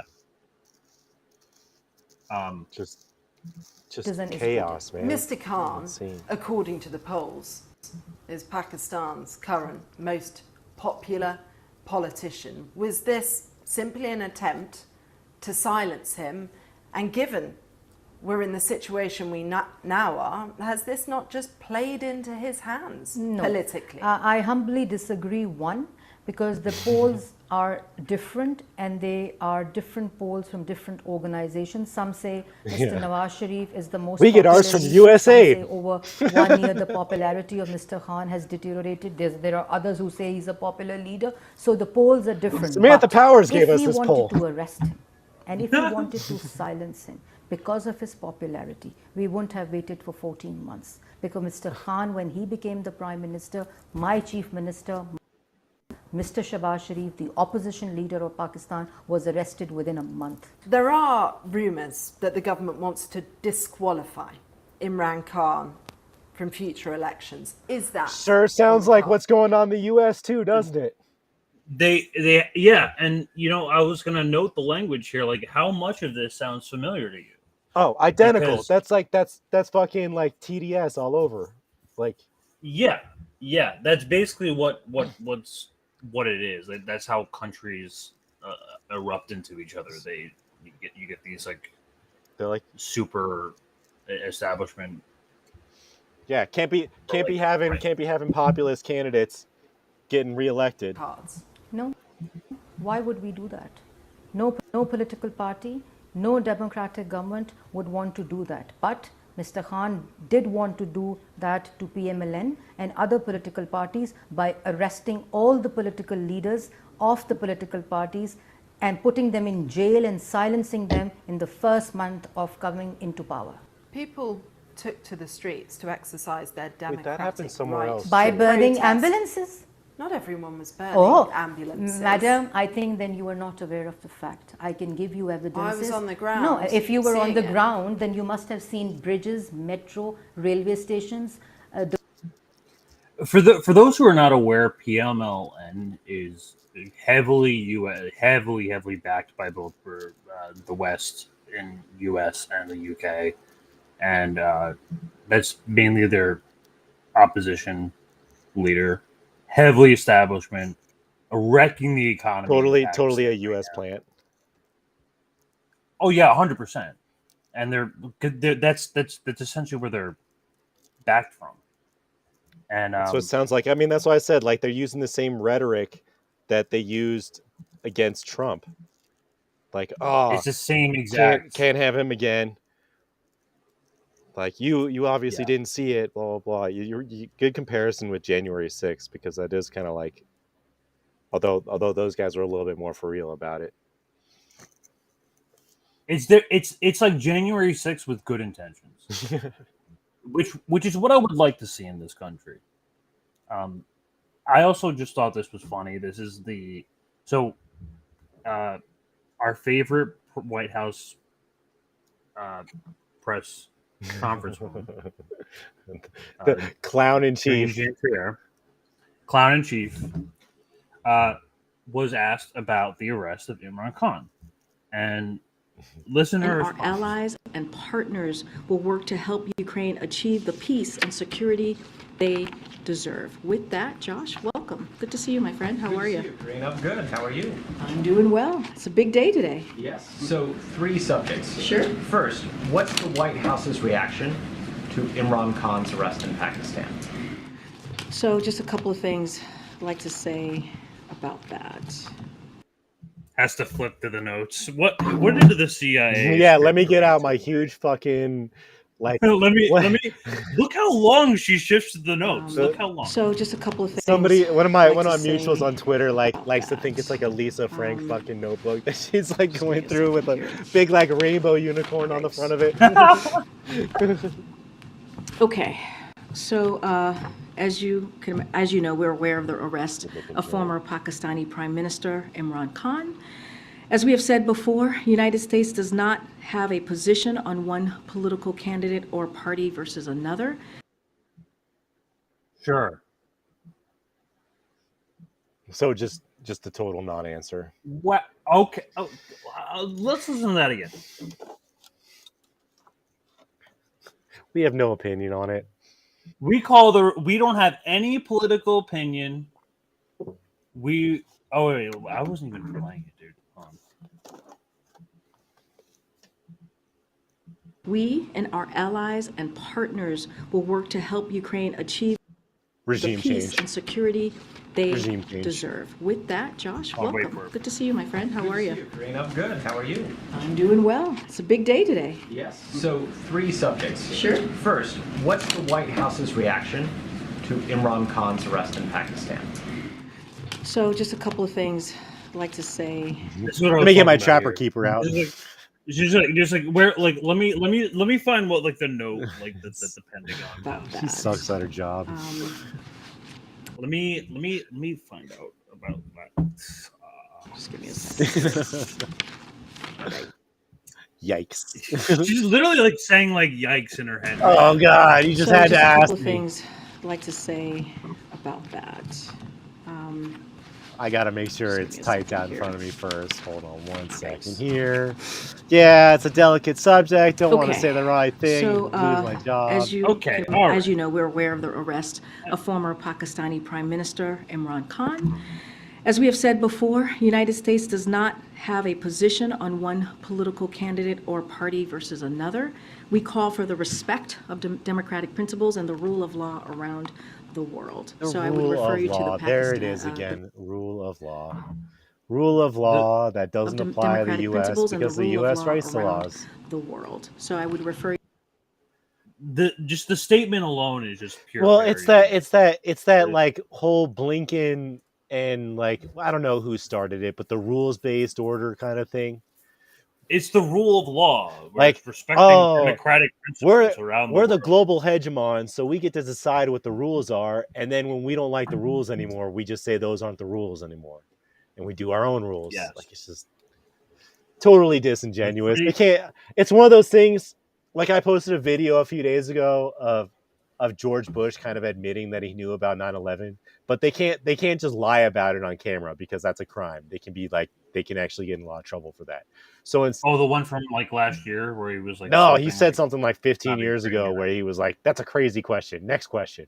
And like, but like Karine, she can't just lie and be like, of course we didn't do that. Because if there's like some classified doc that comes out or gets leaked like a year from now, like she's fucked. Like it's like a scandal. So instead of just being like, saying that, she just has to be like, we take no position. Which, I mean, is a lie. Well, that's why she needs to slip through her like CIA notes because she can't make a statement of her own and slip up. Exactly. She doesn't. She's like, oh shit, I better say something before I get fucking like subpoenaed.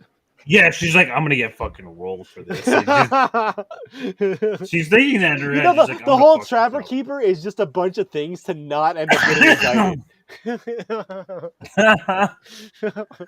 Oh, that's what I had for that. That's an ongoing thing. That's gonna be continuing shit on show. to the week. But we're gonna keep our eye on this here because this is we're across two different shows where we've been covering Pakistan. It's important. So it's important. Keep our eye. Pakistan in particular is important. No, it's important because it's a geopolitical like for years been like a strategic geopolitical base. He's been one of the prime ministers who's always been pretty outspoken about U.S. meddling and stuff. So it's going to be in the news. Of course, they got to get rid of it. It's pretty obvious, I think, to everyone. We should all hope that he doesn't get Gaddafi, but hopefully not. God bless him, but before we move on to our next segment here, don't forget to like and subscribe. You know, we're sitting here at 1298 subscribers. We're gonna get there at 1,300. Guys, we have 2 subscribers. There's got to be at least 2 we people just need in our we chat. just need one of your buddies, one of your friends to come out, hit that subscribe button, and then you know what? You can unsubscribe maybe 6 months later. All right, just do it for 3 months. Just do it for. I just want to say that I just like to see bigger numbers. All right. That's the whole like game. That's the whole podcasting game. We just wait for the bigger numbers. It's all about the bigger numbers. That's the big. The number's bigger today than it was yesterday. Oh my god, I did something right. We're not getting paid. We're doing this simply out of the fake internet points. The fake internet points. So on to our next thing here. This is a little bit more of a fun one, but. Majority Report is back in the news again for making the most stupid fucking statement I've seen, and caught some good fire for this, and for good reason because they were horribly and disgustingly wrong, and in doing so, smearing not only a friend of ours but a member of the network, Tara Reade, who's. Hold on, I'll just play this here. VLN, when Joe Biden was a senator in the early 90s, he raped Tara Reade. I know that is the accusation, indeed. I think that, to be honest, guys, there's been some holes poked in that story. Yes, I mean, Tara Reade has some serious credibility issues, it seems to me. But I just want to notice how he had to toss it over to Emma because he can't make her say the really heinous shit. Yeah, he knows that he can't say it, so he has to toss it over to the woman in just so gross. I think that, to be honest, guys, there's been because he sits there for a second. He's like Reade. Nudge, I know that nudge, is the nudge, accusation, indeed. He's like, Emma, save me on this one. I think that, to be honest, guys, there's been some holes poked in that story. It sounds like Tara Reade has some serious. It sounds like they were fed that line by somewhere credibility else. Issues. It seems to me, but this is part of their mini MSM credibility kind issues. Of propaganda machine thing. Do you think it'll become an issue again for the Democrats in 2024? It should. No. It should, but Trump it won't. Similar sort of cult. I mean, she's running with Matt Gaetz and Green. I mean, hey, if you believe that there's holes in her story, if you believe that there's credibility issues, then release the Senate records from 1993 and line it up with the employment records. You could do that tomorrow. Yeah, exactly. Get it from the Senate. Get the Senate to do it. We have plenty of corroborating evidence, and I'm gonna show some of it here. These people are just so disgusting. So disgusting. I know. I just want to remind everyone we have not only San Luis County court records from 1996 that shows not only one of 7 different witnesses that she told at the time. But not only that, she had her mom call in on Larry King Live in 1993. about didn't know this that. exact Wow. issue. Yeah, look at this. Look at this. You didn't know this? And Larry King still have the video on CNN. Amazing. Yeah. Look.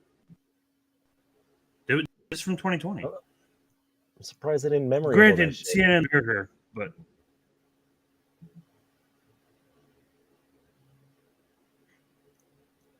That's crazy.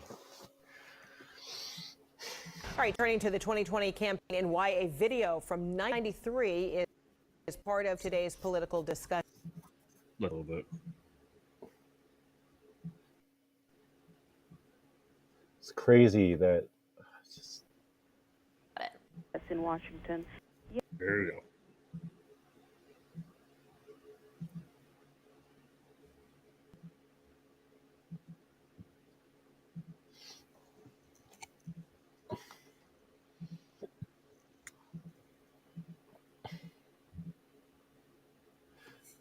This is why, like, YouTube is like has a monopoly on the video websites, is because every other website, like, they can't load their videos for So shit. check this out. Who's your ISP?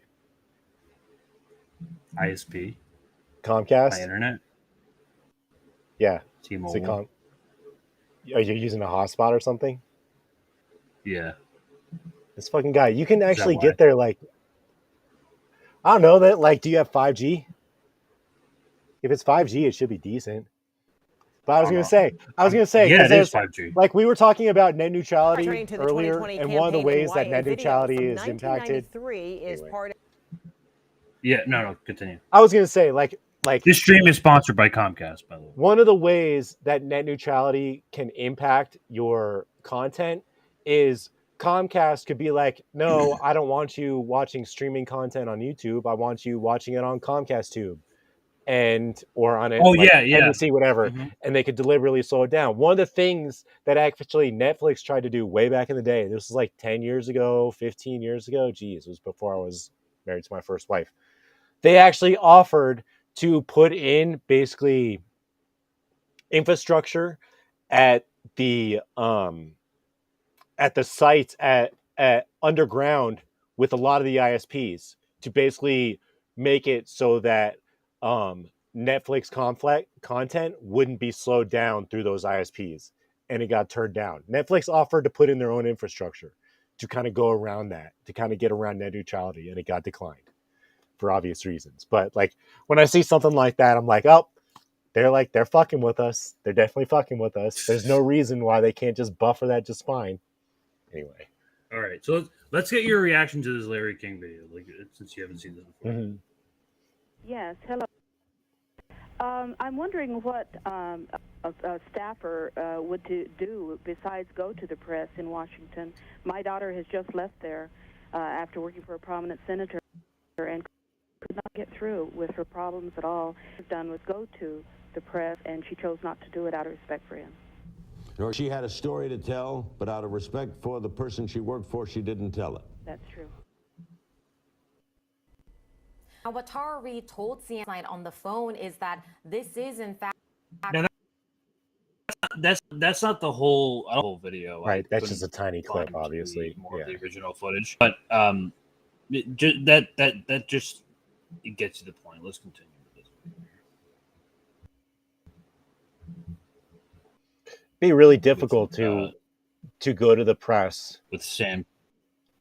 I can imagine the pressure Cultural. that you would get pushed back to not go to the press with something like that. It must have been so a senator, a senator. Like I can't imagine how difficult that must have been for Tara. I can't even imagine. There's at least, like, not counting her mom, there's at least 6 to 7 people who can corroborate her story from 1993 today. So to say that there's whole is believably disingenuous. It's like gross. It's really gross. Type of reckoning playing itself out. The majority of Trump, really Trump couldn't wins come again. out with a better story. They really couldn't find anything. No, I mean, better this is to just set them. up. I mean, to be fair, this is just them to be like This is them like responding to like a caller and like a caller segment, like a segment. Okay. And they just had a dog shit. They took. But this is just like how this is their natural vomit response to anything that has any consent sort of criticism to manufacturing. their daddy president Biden, who they need to protect at every whim, and what that takes is forgetting about Me Too and forgetting about Believe All Women, and what it means is that we're going to be rape apologists for a sniffy old man who likes to creep on people. That's like the worst thing. And it's not like that's the worst thing. Like you have to I said this before.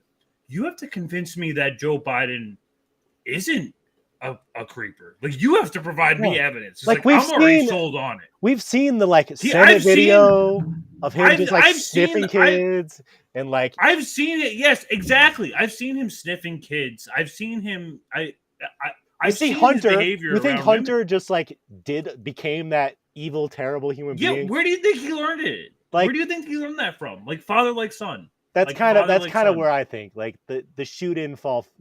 And then we don't even have to. We don't even have to talk about Ashley Biden's diary, which is confirmed true ever since a couple months ago. Actually, they just confirmed Ashley Biden's diary. So all that shit after they confirmed that the laptop was actually real.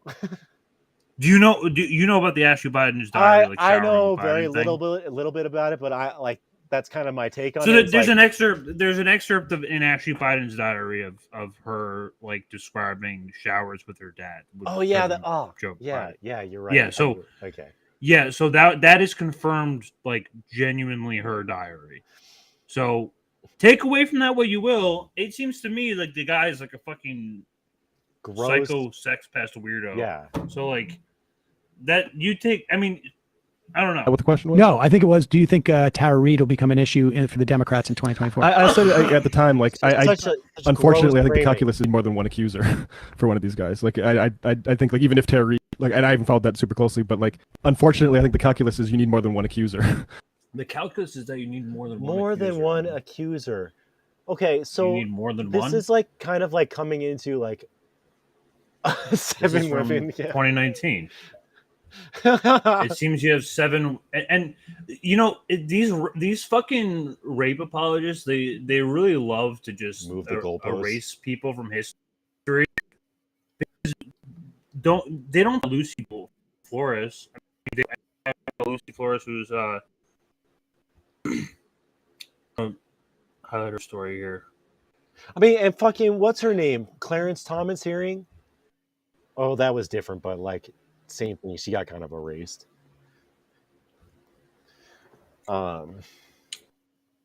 These actions weren't just hugs. I read next in the dictionary. Biden flashing his $1 million smile would be entered next to it, but in my case, Biden's very friendly hug was his hands on my shoulders, his body's close to mine. From smelling my hair and planting a slow kiss on my head when we had no personal relationship whatsoever, and just imagine before a stressful, high-profile public event.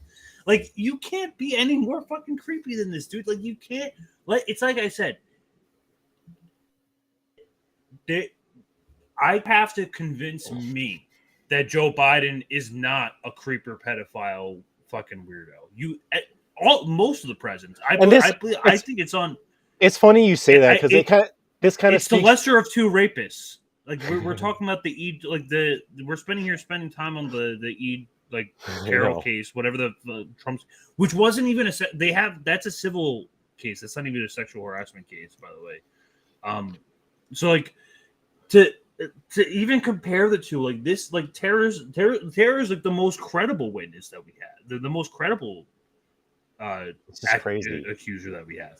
So to believe all women until they accuse a Democrat, and then smear her for years and completely ruin her.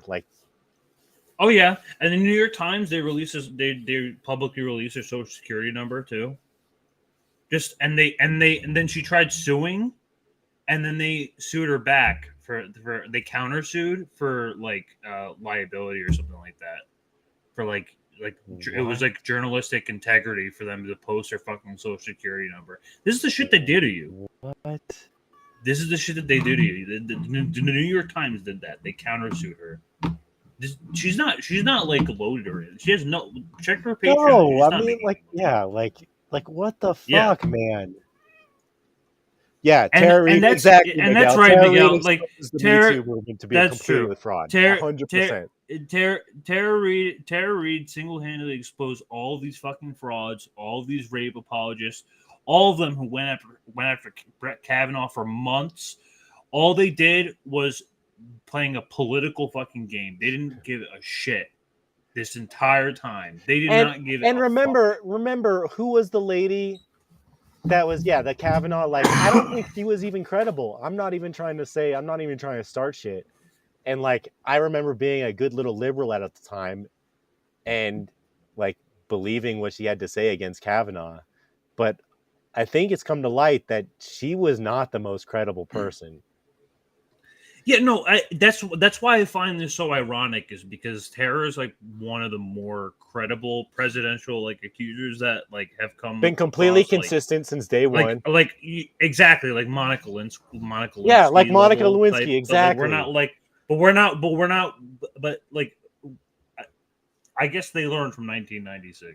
They have to just completely like ruin your life. Yeah, if you like like try just a little bit to get some justice against like the people in power. But that that's like kind of like Christine Blasey Ford. Yeah, exactly. Like, I don't know that much, but I remember believing her at the time. I feel like some stuff has come out with her recently that kind of drew into question some of her credibility, which made the whole Me Too movement even more of a shit show. But don't quote me on that. But and I think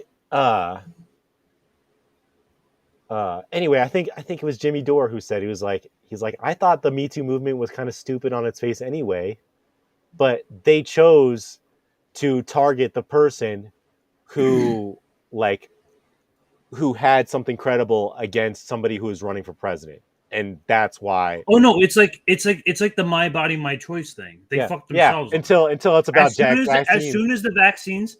As soon as it became about vaccines and they couldn't say it anymore, they flipped on it.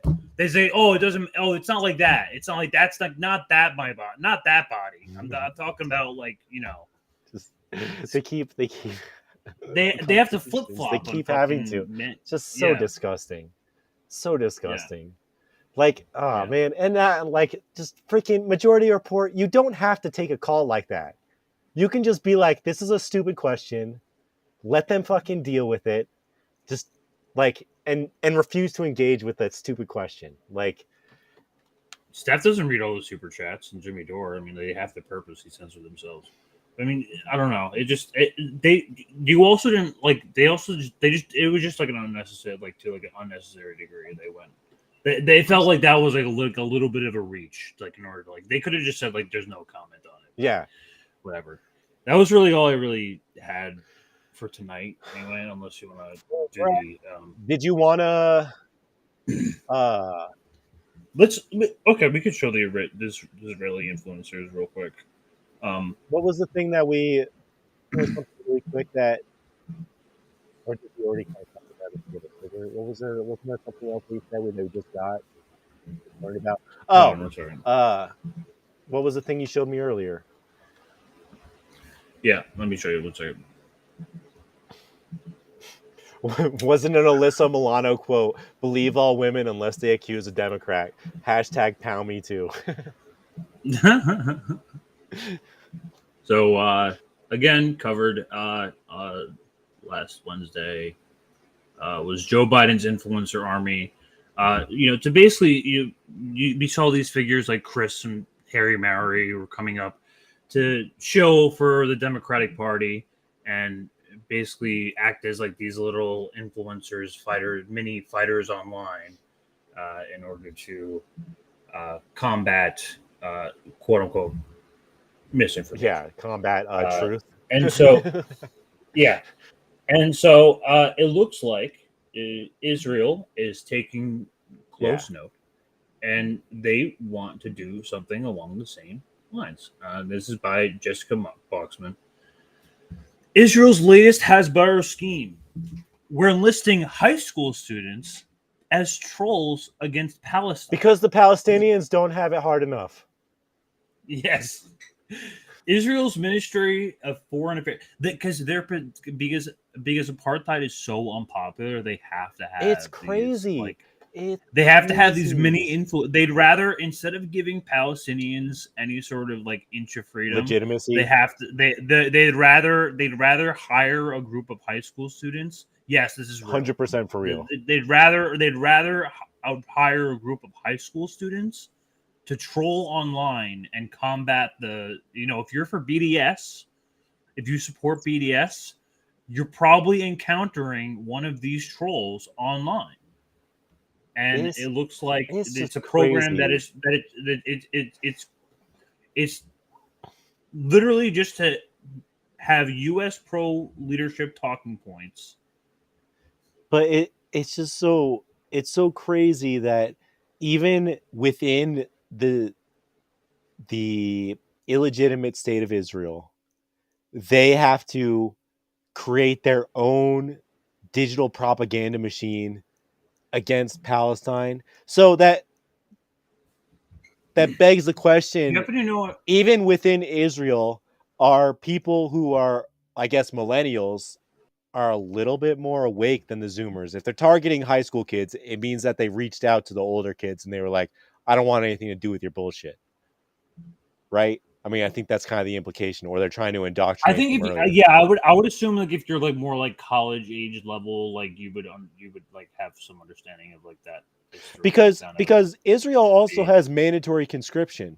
So I would think, like, why wouldn't they just make their freaking soldiers put out dog shit propaganda? I don't know. But it says a lot to me that the illegitimate state of Israel can't even handle the myth that like Palestine doesn't have a right to exist among their own people. Like, it's that bad. Like, something really bad is going to happen. And I mean, bad stuff happens in Israel every fucking day, or Palestine every fucking day. But it sounds to me like something really, really, really, really, really bad is going to happen in that region in our lifetimes. Like, oh yeah.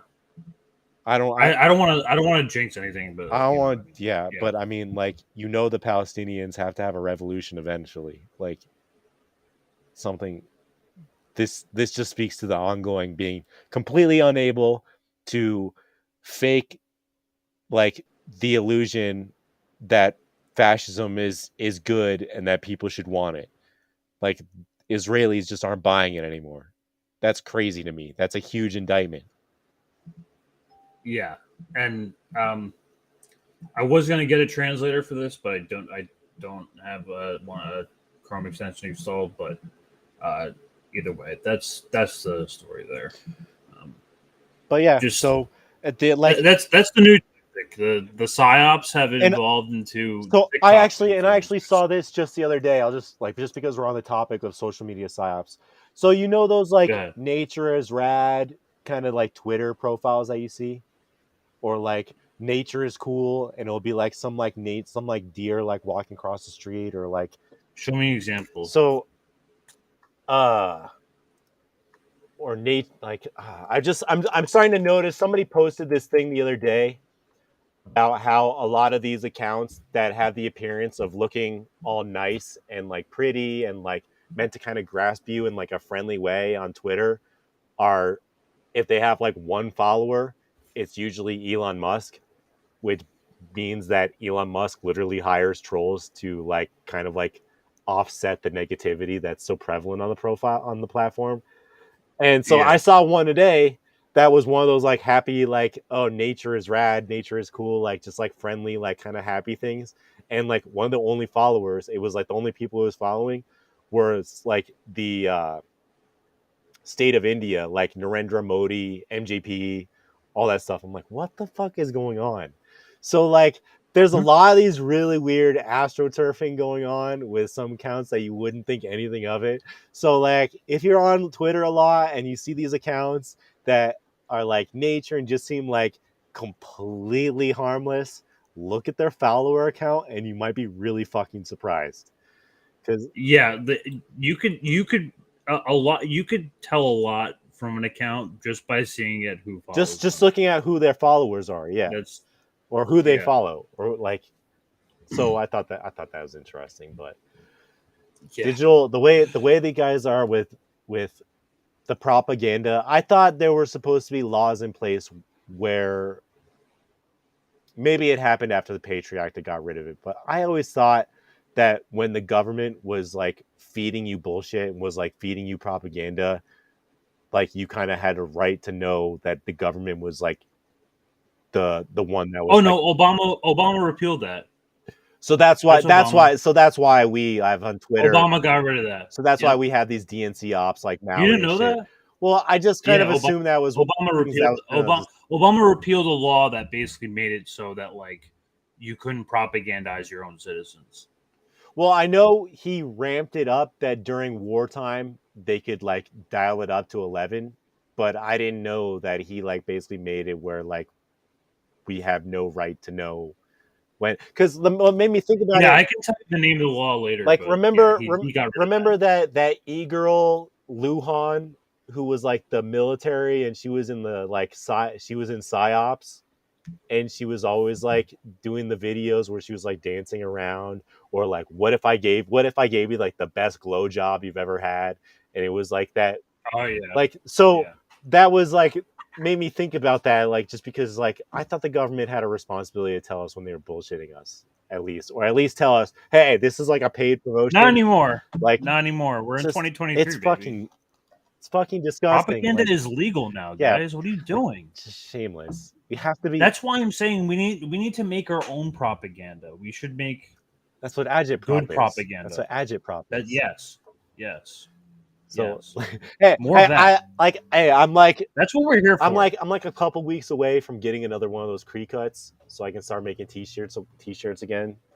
Because like I like wearing those t-shirts, like the agitprop t-shirts, and then doing DoorDash, and people are like reading these kind of t-shirts, and they're like, wait a second, I want to make more too, dude. Speaking of which, we have a merch store. We have we have a Patreon and a Substack. We have everything that you could possibly do to support and achieve exclusive benefits on the side as well. So, I mean, that was pretty much everything for tonight, anyway. Yeah, but that was good amount of coverage. Look, we're under 3 hours, so that's good. We're under 3 hours. That's good. With 3 topics, so I'm glad we didn't do too much more than that. We did. Yeah, and a mini one on the side. So, but yeah, I hope you guys have appreciate a good night. I appreciate everyone coming out tonight. Don't forget to like, subscribe, share. Really appreciate it. Don't forget to like, subscribe, share, support the channel any way you can. Follow us on Twitter. I'm Greg Big Man Crab, and Chris at 420. Chris at 420, and one of our co-hosts. And follow the network. We have other shows coming up to you this week. You have I Know News on Wednesday. I think Tara on Friday, but I think Misty, actually, Comrade Misty, is going to be coming out with her new show, Bitch, which she's re-releasing on here. I showed you the intro to that. Yeah. But like she's going to be starting that on Saturday, so stay tuned for that. Exciting. If you're a fan of Misty. Yeah, that's gonna be an exciting show. So, cool guys. Yeah, thanks everyone for following the network. Appreciate Kudos. you all. Have a good night. Great